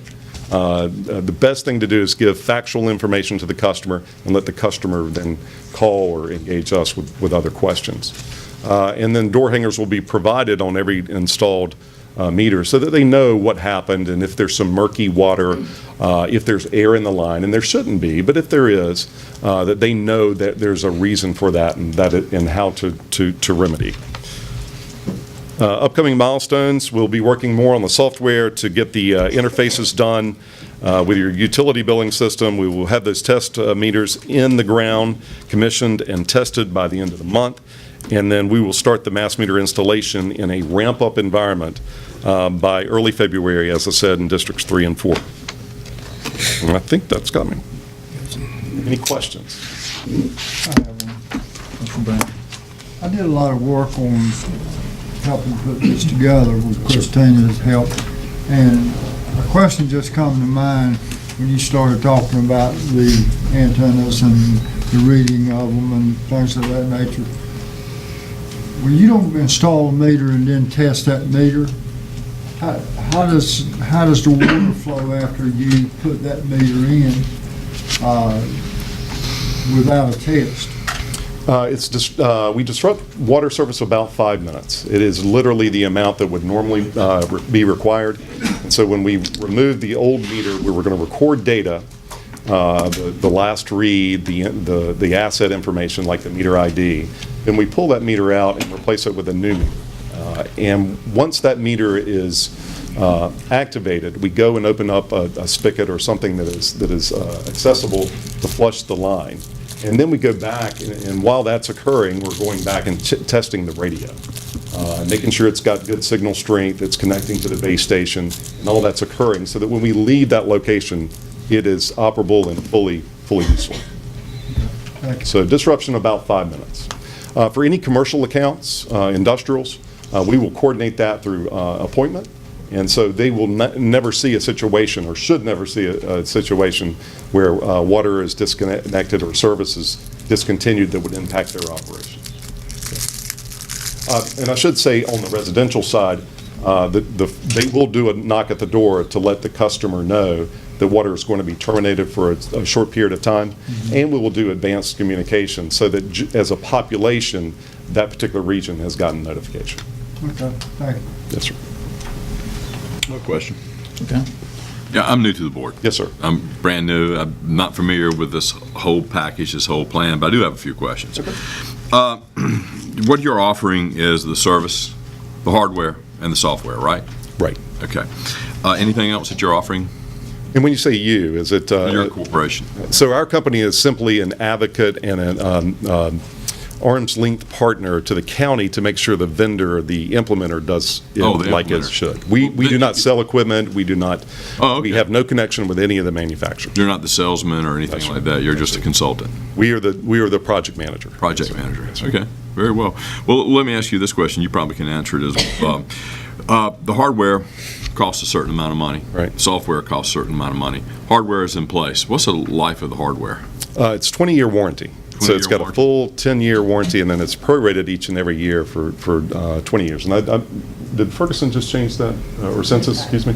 It's now 25 years. 25 years? Yeah, that's a recent change, which is... And the software is updated on a how regular basis? As long as you're engaging in the license agreement with Census, all the firmware updates and software updates are provided at no additional charge. For perpetuity? For the life of the contract. How long is the contract? So that it should be, do you know what the EULA says currently? I think it's on an annual renewal basis. Annual renewal basis, covered in the maintenance agreement. Annual. And it's hosted. So Okay. they manage everything. So we just got to say, we want to do it every year, and you say, thank you. Right. Okay. We're cool. Your incentive is to keep us happy, right? And do we have a clawback if you don't keep us happy? There is language in there, yes. Okay. One of the things about having an annual renewal is there are third-party software systems that can do the same thing as the manufacturer software, and that gives the county flexibility, if you're not satisfied, to not renew that contract and redirect. Okay. So the latest software, whatever, within our needs, we should be fulfilled in that regard, and therefore the signals should work. We should not have a busted interface, so to speak. Your point's an excellent one. The industry historically has acquired third-party software providers and then kind of shoehorned the software into their infrastructure. In the case of this particular vendor, Census, which is owned by Xylem, they're a worldwide billion-dollar company. Census built the software in-house to marry to its infrastructure.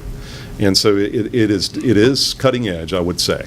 Will say. And proprietary? And proprietary. For this group? Yes, sir. Okay. And could be updated as per what codes need to be implemented? Correct. And we see continual version updates all the time. Okay. All right. Thanks. Thank you, Mr. Honeycutt. Thank you. I have a question. Hang on one second. Yes, sir. Go ahead, Mr. What's the annual renewal fee? I can get that to you. I don't have it off the top of my head. Lauren may have it in her contract documents. It's, you have it? I mean, I can look it up. Oh, okay, well, we'll go ahead while you look it up then, if that's all right. That's the only question I had. Okay.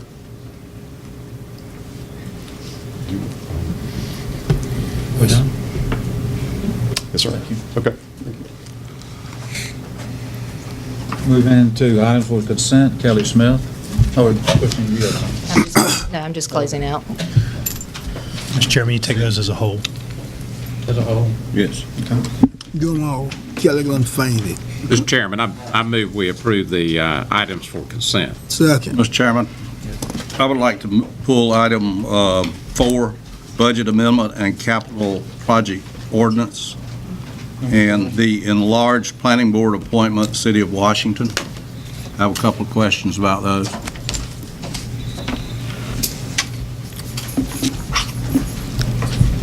Do you just want to move them? Wherever you'd like to move them to. Number 4 and number 9. Let's move both of them underneath number 10, so we can go in and discuss them while the people are here. Okay. So,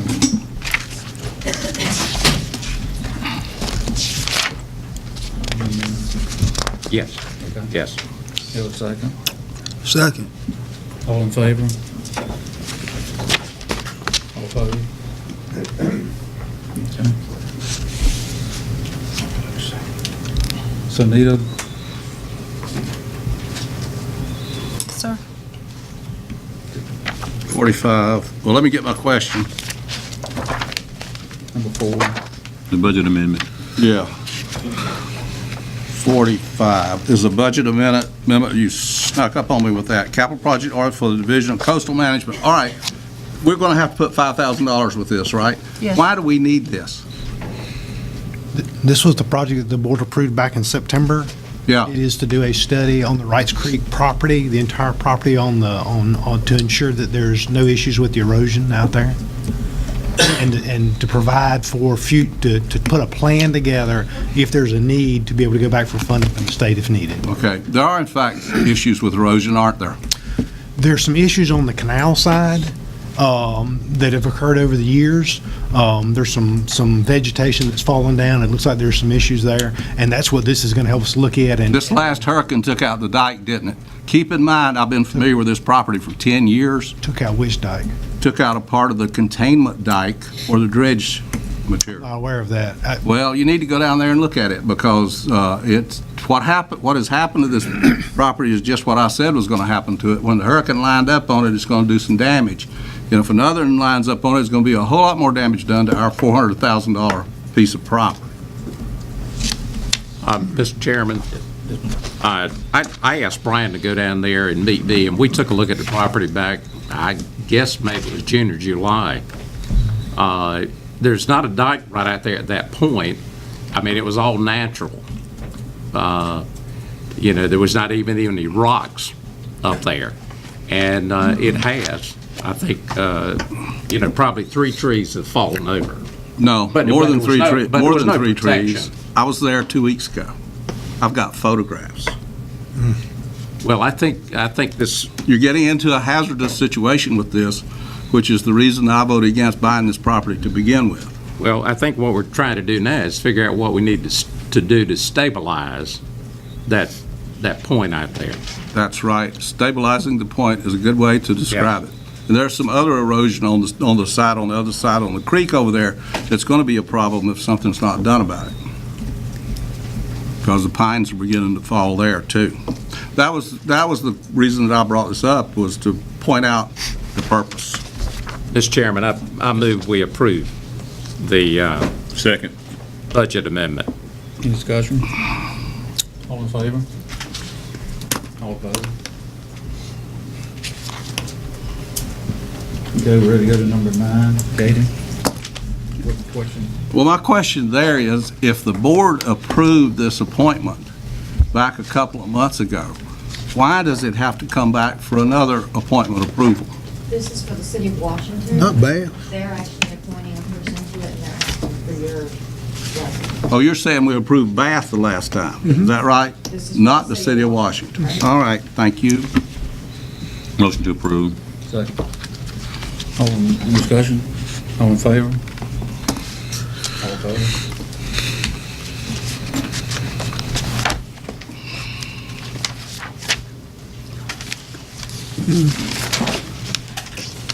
We're going to take it, we hit the 7 o'clock hour, we're going to take a short break, and we'll be right back.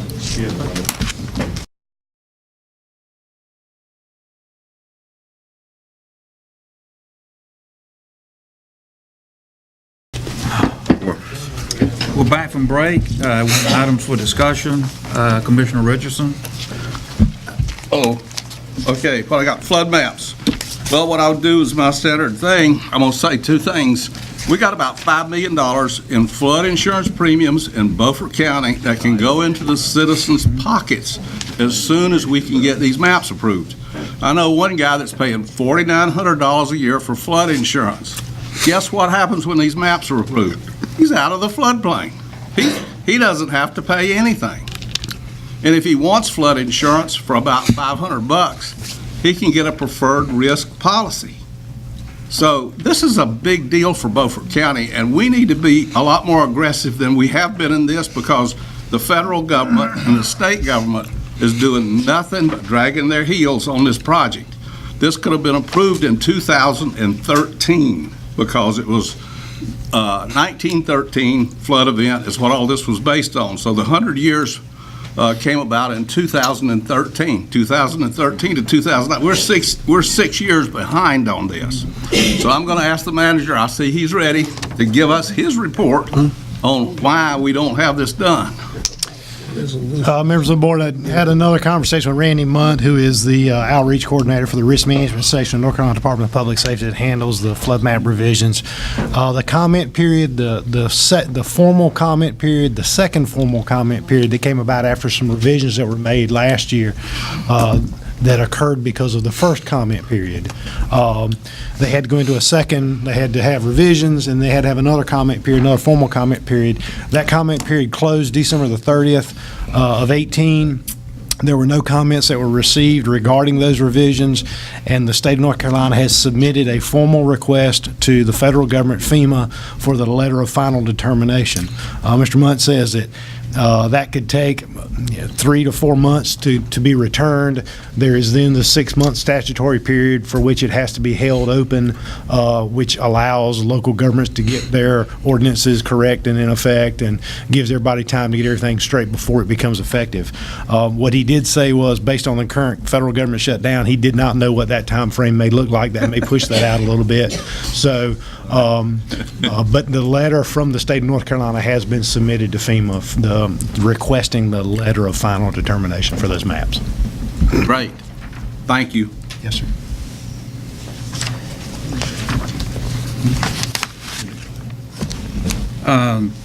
Item number 2, warehouse operation. Yeah, thank you. I'm gonna read a little bit of this, of some stuff I've written. I'll try to talk it out too. Just want to make sure I get it right. Sure. Weyerhaeuser, over the years, has been a leading timber producer in northeastern North Carolina. They have also been a corporate leader in our state in dressing timber, that timber being used for a variety of purposes, not least of which pulp and building materials. What has happened over the years, and I'm not clear on how it happened, all I'm clear on is that it did happen, is that Weyerhaeuser in northeastern North Carolina has achieved a regional corporate monopoly. It is known by every timber producer, every timber farmer. It is known by every timber harvester in northeastern North Carolina. And the upshot is that over the years, other lumber mills have gone out of business. With other lumber mills going out of business, there's a lack of competition for the timber producers to get a fair price for their timber. That's just not happening right now in northeastern North Carolina.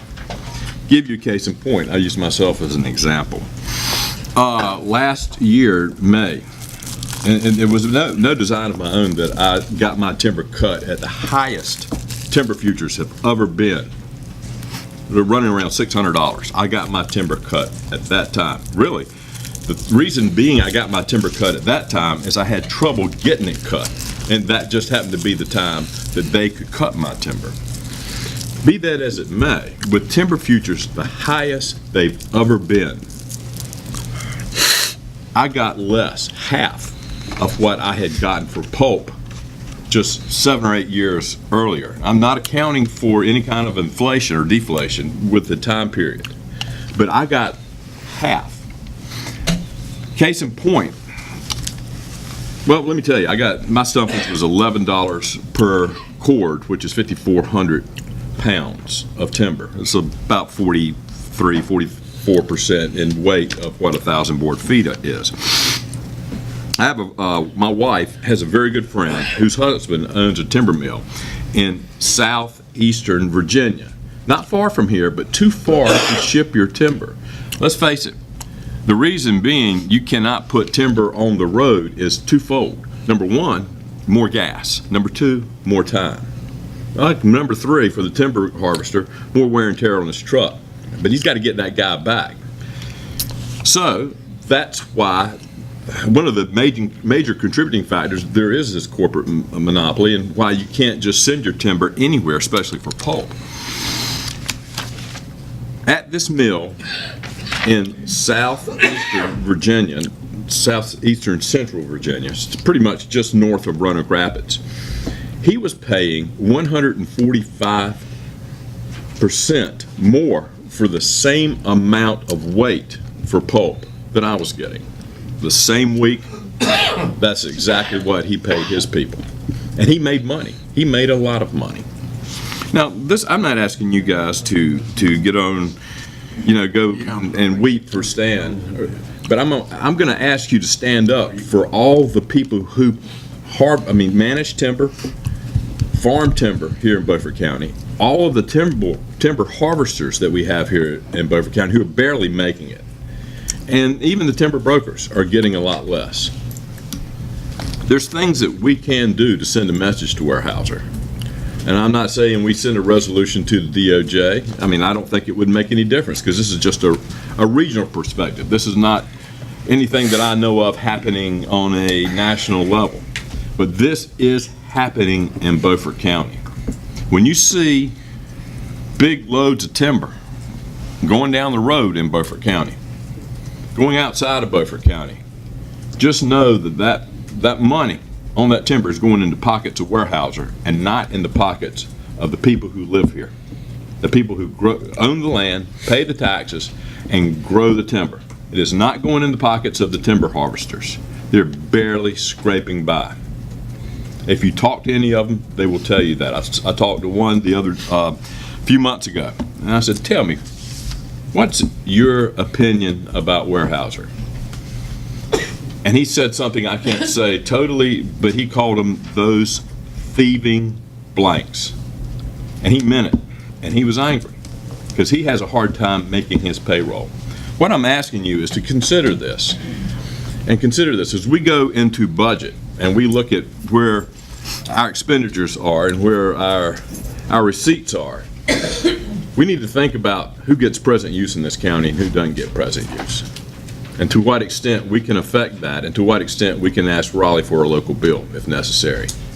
And maybe other counties in northeastern North Carolina will follow suit. You understand that northeastern North Carolina, I keep saying it's a regional thing, it's a northeastern thing. If you look at North Carolina, we're stuck way off to the east. It's hard for us to send a product that is heavy, and it takes time to ship it and get it back. It's hard to get that to places where you can have a fair and free market. Okay, right now we don't have a free and fair market, and I'll be honest with you, if it wasn't for J.W. Jones Logging Company up in Elizabeth City, I would have lost my butt. I made money only because there was a timber producer, or no, excuse me, a timber dresser, a timber mill up in Elizabeth City, and the logs were good enough quality, you could afford to ship it all the way up there. I got a fair price. My harvester made money. My broker made money. We all made money. But when it came to number 2 logs, chip and saw, and pulp, we didn't make any money. When you're talking about chips, there are no chips anymore. The landowner doesn't get any money on chips. And barely does a harvester make any money. So what I'm asking you is to be aware of this, that the public be aware of this, and the public understand that this is a problem. If you go to sell your timber, you're going to get, if Weyerhaeuser buys your timber, you're going to probably get about 2.5 times less than what you would get if somebody else bought your timber. And it has nothing to do with what the timber futures are. Nothing whatsoever. This is not a free market. It It is not a fair market. It is a regional corporate monopoly, and the boys in Washington that own Weyerhaeuser are making all the money. And think about it. There's no Weyerhaeuser plant here in Beaufort County. We're not going to lose a thing if we take action. Something we need to think about, and I'm asking you to consider it. It's nothing we need to do tonight, but it's something we need to be aware of. And with that, I'm finished. I'd like to make a comment on what he said. I've cut a lot of timber over a period of my life. Back in 2006, we were getting $175 to $200 a thousand board feet for lumber.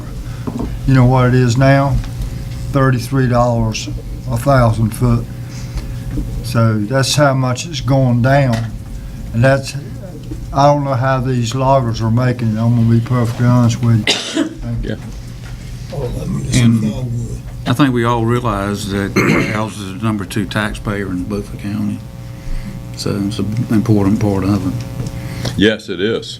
I'd like for him to be number 1 taxpayer in Beaufort County. Would you like to make a resolution? Yeah.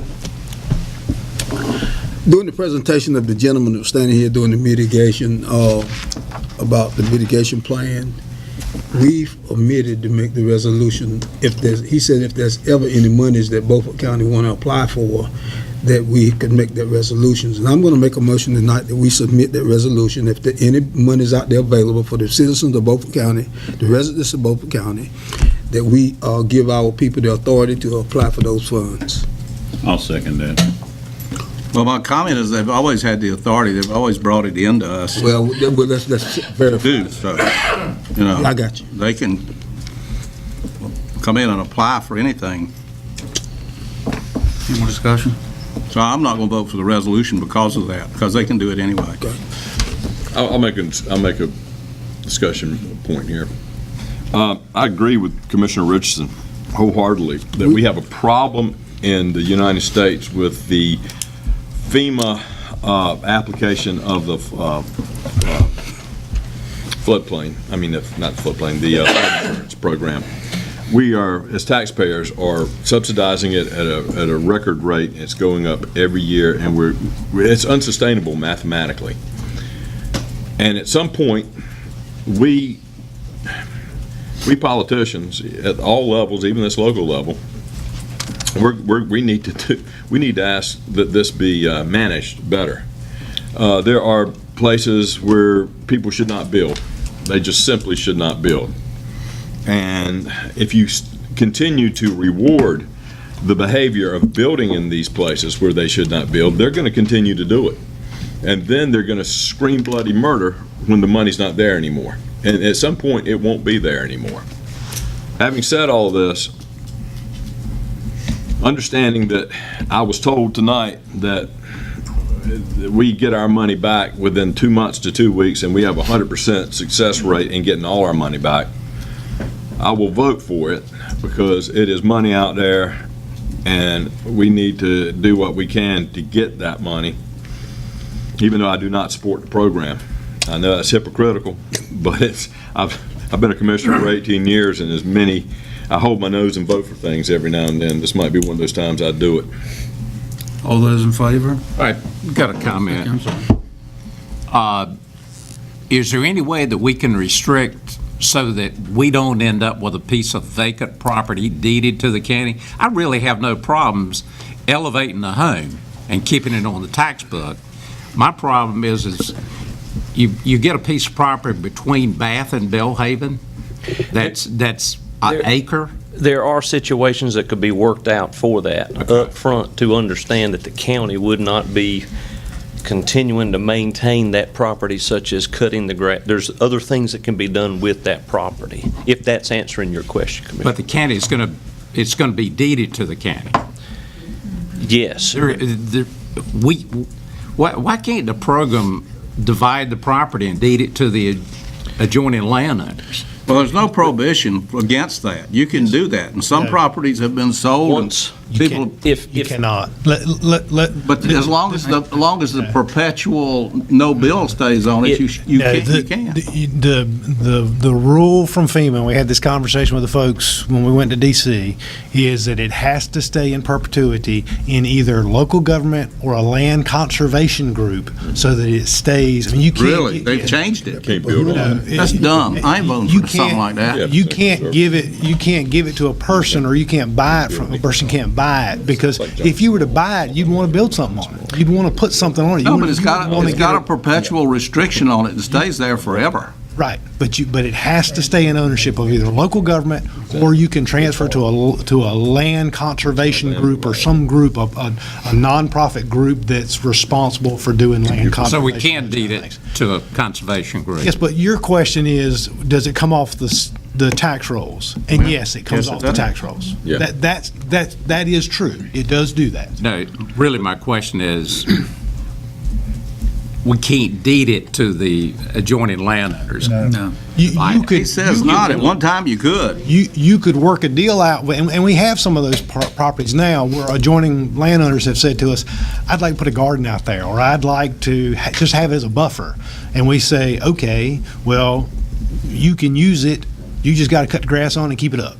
Yeah. So we have some of those MOUs on some of those pieces of property. But as to putting it in someone else's name besides a local government or a conservation agency, you cannot do that. I'm not voting for something like that. Can it go directly to the conservation group, or does it have to go through the county first and then? It has, it's just how the government is set up, federal government to the county government or local municipality. It has to go to a local government first, and then the county, in this case, could decide to deed that over under that particular program in which Manager Alligood is saying. Also, it could be leased to the adjoining property owner for $1 a year or some type of agreement that way for them to maintain. So there are ways to make sure the county is not having to maintain the property, or it could just be left to grow, to be As long as you don't vegetation. build a house on it. That's correct. You could never build on it. I understand. I understand that. But also, let's also be very, very clear that when the Board of Commissioners takes an action relating to this, they are taking an action related to the unincorporated areas of Beaufort County. Local governments within Beaufort County, municipalities, have the ability to apply for this program and do that. Just because the Board of Commissioners says we don't want to do it, it doesn't keep the municipalities from applying. So there's been some misinformation that's been put out there that has essentially blamed the Board of Commissioners for not being able to do something. If you are in a jurisdiction, because you cannot go into another jurisdiction without their approval. You can't go do things in a municipality without them saying okay. So when you make judgments about this, you are acting on behalf of the citizens who are in the unincorporated areas of Beaufort County.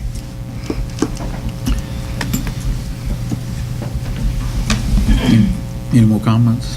I have a specific question once you complete your action, I guess. We ready to vote? Yeah. All those in favor? All those opposed? Okay. If, I just want to be specific from your motion, just for our office, to make sure we're doing what we're supposed to. Currently, there are funds that are possibly available, but it has for us to submit a letter of interest. All that does is puts us in the pot. And then when we see anything from that, we have to bring everything back to the board for approval as we move forward. But I want to make sure we're good with that. Let me say one thing. Yes, sir. If you bring it back, and I find that there's a chance we have to wait a year, 2 years for our money, and there's not a 100% chance we're not going to get that money back. Right. I mean, with money's tight in Beaufort County right now, with the taxes going up like they have, I will vote against it. I understand. And I would like to make one other comment. I know we're saying we don't, I've heard, not me personally, but some have said they don't want their tax money going towards this. I agree with that. This is money, though, that the government has already allocated. Our taxes have already gone to it. It's just a matter of where it's going to end up now. That's already been. But we are a protractive nuisance to ask for. Yes, sir. I mean, see, that's the part I hate. That's why I have to hold my nose to vote for it. Well, I'm glad you hear your nose. Ain't socialism great? I'll do that again. Item for Gonna take your decision, money and help somebody else. Kelly Smith, Glad to hear you know. I had to hold my nose, man. you're up. Good evening, Commissioners. I come to you tonight, and we've also been in consultation with the Human Resources Manager here in Beaufort County, and we're requesting the reclassification of 2 positions. Both of those positions are currently an Income Maintenance Caseworker 2, and we are requesting that they be downgraded to a Processing Assistant 4. One of the positions is currently vacant, and the other is filled by a career status employee. The duties assigned to these positions within the triage unit at DSS do not meet the responsibilities needed to satisfy the classification of an Income Maintenance Caseworker 2. An Income Maintenance Caseworker 2 is responsible for determining Medicaid eligibility, and these positions do not determine that eligibility. These positions are used to coordinate Medicaid transportation. The duties of this position do satisfy the classification requirements for Processing Assistant 4. The classification downgrades have been approved by the Office of State Human Resources. This request is a small cost savings to the county. Income Maintenance Caseworker 2 is currently a pay grade 12 and is budgeted with salary and benefits at $42,414, and the Processing Assistant is a pay grade 10, which is budgeted at $38,753 salary and benefits. The vacant position, if approved, will be filled at that pay grade 10, which will be the cost savings, and the occupied position will remain with the same salary and benefits, but is still within that range of a pay grade 10. Motion to approve. Second. I got a question. The people that are doing these jobs, nothing against the people, but do I understand that the job consists of scheduling Medicaid patients for pickup and delivery? That is true. That is part of their, Part of what they do. part of what they do. What is the rest of what they do? Well, that program does receive such a high call volume and visit that is mainly what they do. They also coordinate with doctors' offices when needed. Do Medicaid, are Medicaid recipients required to use this service? No. But we provide the service to people who want it. Yes, they're Medicaid eligible, yes, sir. Why? Is this a part of,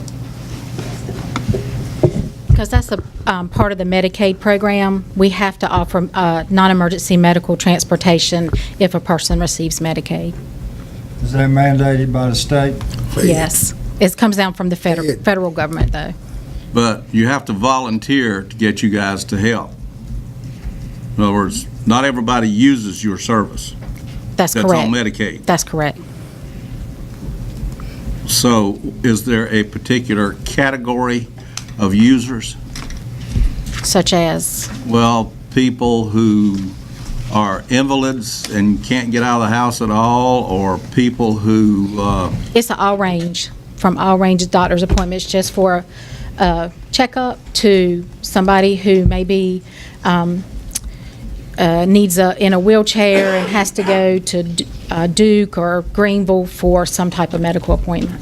And we work with like the taxi services and the transporters and everybody else. Yes, and there are policies and procedures. They must use the closest provider unless there's extenuating circumstances, which requires a note. There's policies and procedures. They can't just pick somebody, in Asheville. Okay. All right, thank you. Any other questions? All those in favor? All those opposed? Thank you. Thank you. Mr. Mercer.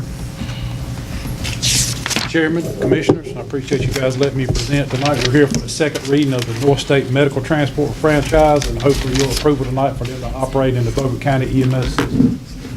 If you have any questions, I'll be glad to field those. I've got the Vice President here, Mr. Richard Harden. That's a Beaufort County resident, if you'd like to ask him any questions. Motion to approve. Second. Discussion? All in favor? All opposed? Start the hauling. Christina?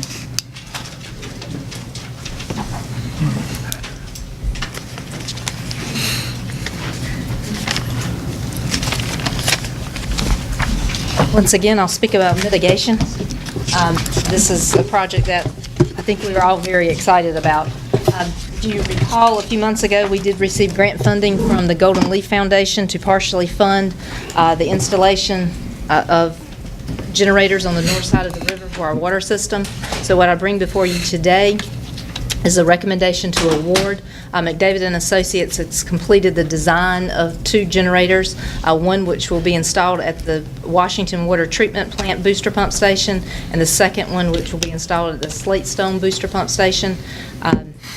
350 kW and a 150 kW. They've completed the design, put the project out to bid. We received several bids. They were received on December 20th of 2018. The low bidder is Wilson Roads Electric of Greenville, North Carolina, and McDavid and Associates presents before you a recommendation to award the contract in the amount of $326,100, which again is within the project budget and within the grant funds that we have been awarded by the Golden Leaf Foundation. Motion to approve. Second. Discussion? Is there any contingency? How does the contingency apply to this? Yes, sir, included within the project budget. Oh. And while you're looking, see if any change orders in it. There's currently, within the project budget, there was $34,000 worth of contingency. And that's not included in the bid, that's still there. Okay, great, I'm ready. All in favor, raise your right hand. All opposed? That's a lot of money. Mr. Richardson. Well, there's been a recent controversy having to do with what the state pays, and I think we're on the state medical plan, aren't we? But Beaufort County is a part of this. Pays for medical plan service. I believe it's still administered by Blue Cross, and this gets to be a real financial zigzag game. Fortunately, we have a very aggressive and conservative state treasurer, Dale Folwell, and he has looked into this and decided that just mailing somebody a bill and them writing a check for it is not the way to do business, because apparently that's what's going on. The state medical plan really doesn't know what they're paying for or how many times they're paying for. There's an opportunity for a lot of fraud here. There is a lot of inefficiency in the medical system now that we have been Obamanized. Yeah. And that is another problem. And you have to find a way to try to get some competition back into it to get prices down. Folwell thinks that he has the right to tell the people that are supposed to be administering this for us, hey, you need to at least put on the invoice what you did for the guy and what services were provided, so that we can do some audits to see how much abuse is going on within the system. So getting those prices down and letting Folwell do his job. Now, there's an effort. Vidant, one of the most inefficiently run hospitals in the world, has got a program going of trying to lobby people for the legislature to get Folwell out of this, to order him out of it, so that he won't be doing his job. There's a lot of lobbying going on with this because there's a lot of money for hospitals to make. And if costs are tightened up and there's audits, then hospitals have to become more efficient. That means your cost gets lowered. That means our taxes get lowered. That means the individual out here that's having to pay for medical insurance on his own stands an opportunity to pay less. So everybody comes out ahead with this game. I don't really understand why people are getting taken in by Vidant, who are just screaming, put everybody on Obamacare and keep paying us so we can all make our big salaries, and we don't care about the rest of it. When money gets limited, people have to start getting innovative about how to manage and reduce cost. That's the whole purpose that's behind my short resolution here. Be it resolved, the Beaufort County Board of Commissioners supports State Treasurer Folwell's efforts to lower the state medical plan insurance cost. That's the motion. Second. Discussion. Mr. Chairman. Yes. I oppose the resolution. Based on the numbers I've seen, it would affect the system in eastern North Carolina to the tune of $40 million. And that would definitely have an impact on Vidant Beaufort Hospital as well as Vidant in Greenville. So I will oppose this resolution. Mr. Chairman? Yes. Can I speak? Yes. Speak. We talked a lot tonight about corporate monopolies. talked a lot tonight about mismanagement of funds and mathematical certainty that we're not going to be able to continue if we keep going the way we're going. Now, I have to differ with you, Hood, on one thing. You said Obamacare has created a bigger mess. I mean, a mess. It's created a bigger mess, but there was a mess before Obamacare. In the medical field, it has always never been a pure open market. It's just not set up that way. There's always been certificate of needs where certain areas could benefit and sustain themselves to have a hospital. We're way past that now with helicopters and transports. We don't even need certificate of need anymore, but in North Carolina, we've got it. We've got a treasurer who's asking that there be some itemization so that with all the software we have now, that we could start figuring out where the costs are and how can we save.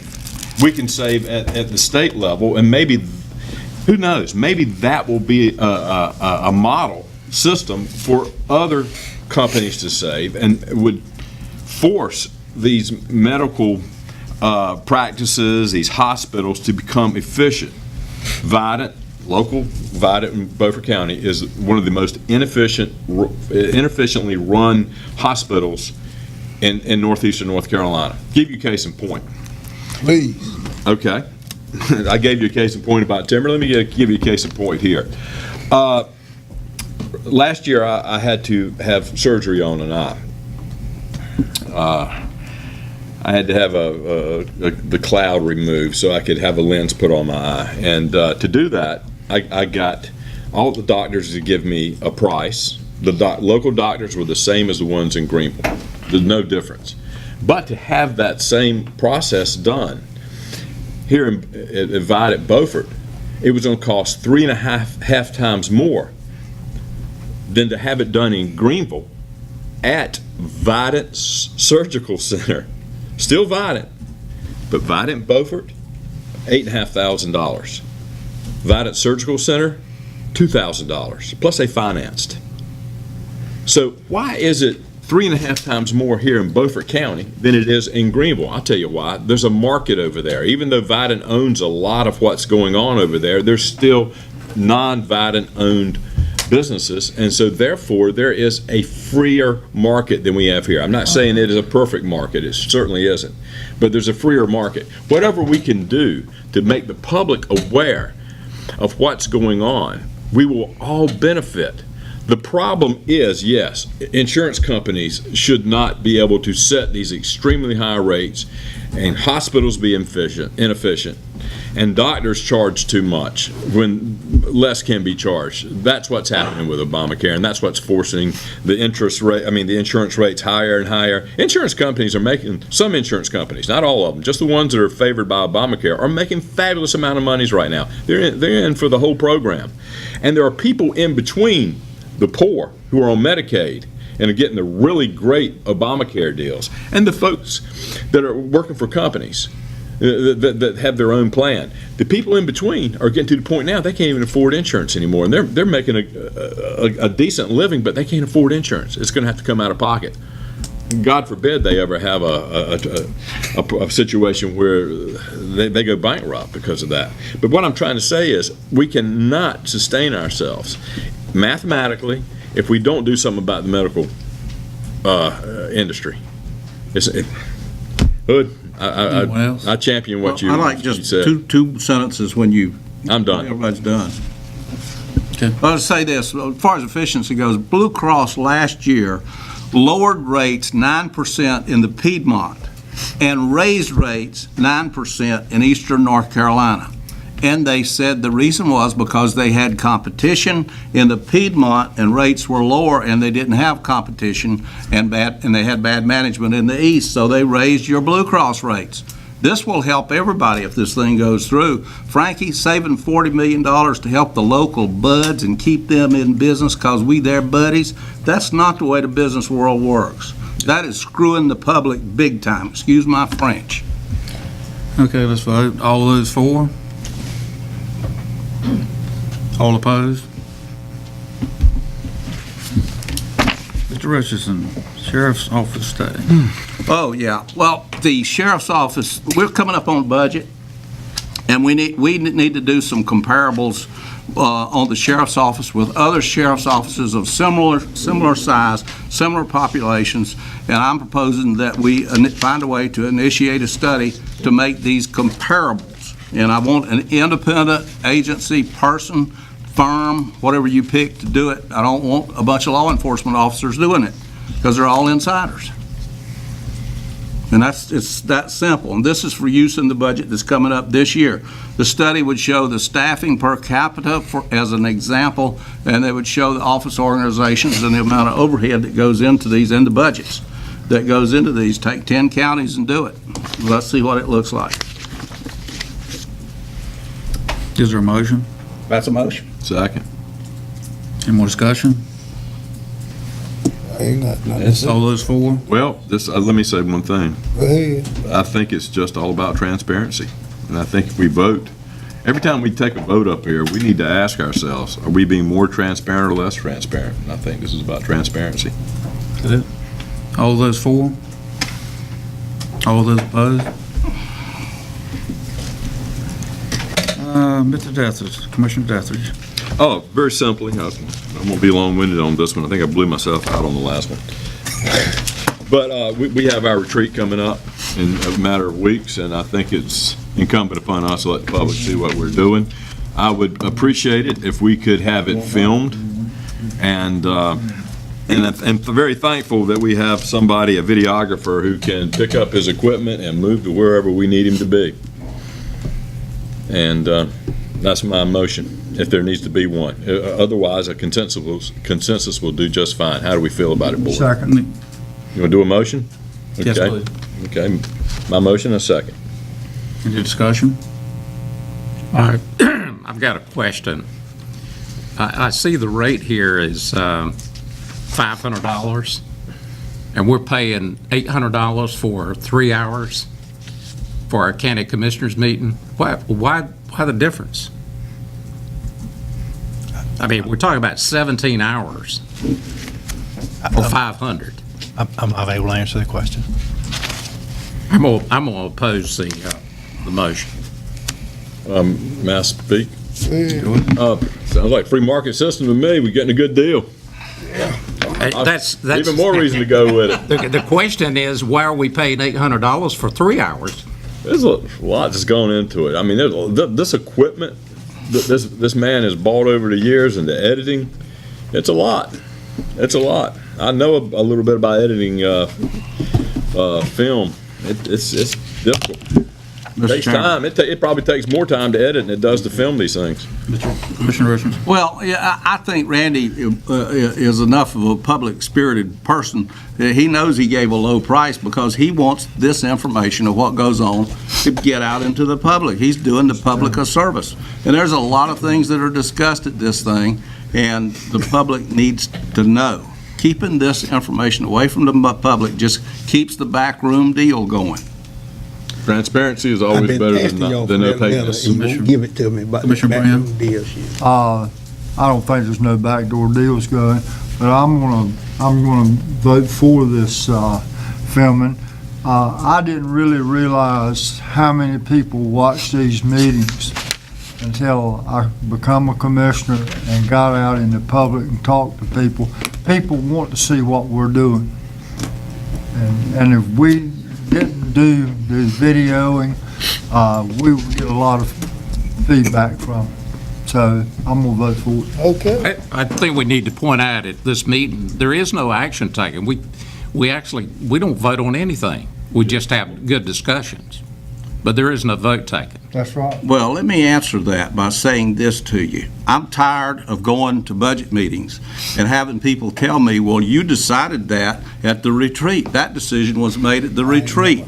So, yeah, there is a lot of decision. That's the backroom deal I'm talking about. The public needs to see it. And I'm going to give you a speech at the retreat this year. It don't matter what happened at the retreat. I'm not agreeing to anything. So don't go into a budget meeting and start telling me that I decided something, because I'm not deciding anything with you guys. The public needs to see what's going on. Look at the millions that our budget's been going up every year for the last several years, and the $3 billion that's hid in the budget this year that in the audit doesn't show that it went up because we borrowed $3 million. We actually spent $3 million more than what we showed in that audit. So yeah, these kinds of covers up the public needs to know about. Mr. Chairman, if nobody else wants to speak, I'd like to say one closing point. I just, to restate this, I think transparency is better than opaque governing. And if we can show the folks what we're doing, show them what we're discussing, it's up to them to sit there and watch it. And Lord knows they sit there and they watch it. And they do, as Commissioner Brennan said, they do remark on it, and they are aware of what we do. Warts and all, I think it's important. I think the fact that Randy bid $500, I don't know if it's public service, it is a wonderful deal. I don't know how we can say no to that. I really don't. So I hope you all will reconsider if you're thinking about voting no, and you'll vote yes. I really appreciate that. Well, the commissioners are going to look awful people bad appreciate that. if the hat's passed and $500 is raised to pay Randy. Well, Okay, it's time to vote. Any questions? All those for it? come on, guys. All opposed? More secret government, folks. Oh, my gosh. Okay, Brian. Attached for you, this is the agenda item regarding the MOU for the Rural Transportation Planning Organization. You have attached in your agenda an updated MOU for the RPO. The original MOU was created in 2006, and there have been some changes, both from DOT standpoint and some changes from the RPO itself in making things run more efficiently and providing some additional information. This was originally worked through by the RPO with DOT. It came to the RPO in November of '08 with the updated one. They looked at it, all the participating members of the RPO looked at it and said that's what they wanted to recommend moving forward. So you have that. The RPO itself, just for your background, is made up of two committees. First, the Transportation Advisory Committee, or called the TAC. That is essentially the elected officials, traditionally the elected officials who are the primary representative, and then there is the Technical Coordinating Committee called the TAC, which is technical staff traditionally that advises on that. The TAC makes recommendations to the TAC. The TCC, the Technical Coordinating Committee, makes recommendations to the Technical Advisory Committee, and then they vote on that to move forward in compliance with DOT recommendations. So we'd recommend your approval on this. And this is for all the counties that are in the RPO and for the non-MPO municipalities that are in Pitt County. So moved. Second. Discussion. All those in favor? All those opposed? Brian? The last item you have is a request from the county's paid lobbyist, Mr. Joe McLeese. He's requested approval for a trip to Washington, D.C. to discuss the FEMA flood map project with congressional representatives. The reason we bring this to you is that in accordance with his contract that you have, any or all expenses relating to that are in addition to his existing contract that you have with him. So we would need you would need additional funds to be allocated for this. He's requesting that one or two members of the board go with him on that visit. And again, you'll see in that second paragraph, funding's not included in the commissioner's line item for that. So we ask you, if you approve that, you're going to need to put some money with it. If it's two people in McLeese, you could probably get away with it for $1,500. You go there and spend the night, it's a couple $100 a night, I think, in DC for a hotel. And then and I'm assuming he mentioned that he would drive and everybody could ride with him, so you're cut back on transportation costs there. So I would think you'd be able to do that for $1,500 or less. So moved. Second. Discussion. We're going to be in Washington, D.C. for DACO's legislative conference the first week in March. Is there any way we can invite our lobbyists up there during that time period versus? You could. You're responsible for those costs as well. Anytime he travels out of the state on your behalf, you're paying those costs, so. We wouldn't have the additional cost of the commissioner make it 2 trips. Well, plus you're up there to visit with the people. And that's the way you're there? Well, for one thing that, you go to that legislative conference, and you're pretty well tied up from the time you get there until the time you get back, and we wouldn't have the time to visit the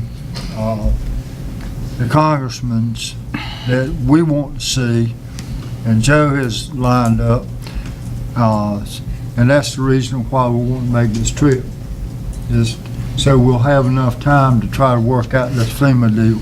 Well, the other thing that happens to you on that trip is the weather can turn on you. And you may have your days set up to go see these guys, and it snows the day before or something. Washington gets shut down. Nobody gets anything done. That's happened before. The other thing that I want to point out to you, when I started this project, trying to get these FEMA maps approved, and everybody was just sort of, that's why don't we do this? Nobody did anything. That's why you've already cost people of this county $5 million. An individual trip to congressman up there as a special trip of this is so important that we thought we had to come especially to see you is a lot more important than a bunch of politicians sitting around on the county commissioner day saying, yeah, we got to listen to those yo-yos, wonder what they're going to say. You're going to get a lot more done with a special trip targeting what your problem is than you are going up there and saying, well, here's our list of 20 problems, and oh, by the way, the FEMA maps just happen to be on here. You're not going anywhere with that. And that goes in file 13. That's exactly right. I think we did this a year ago. We begged and pleaded. Yeah, flood map. and it was just a part of the same general thing. It went into a 5-page report, and that was the end of it. So I don't know what a one-day trip is. If you go to and target a special 2 or 3 senators and people, you're going to get a lot more out of this than you are going up there on your special day. Any discussion? Ready to vote? All those in favor? Opposed?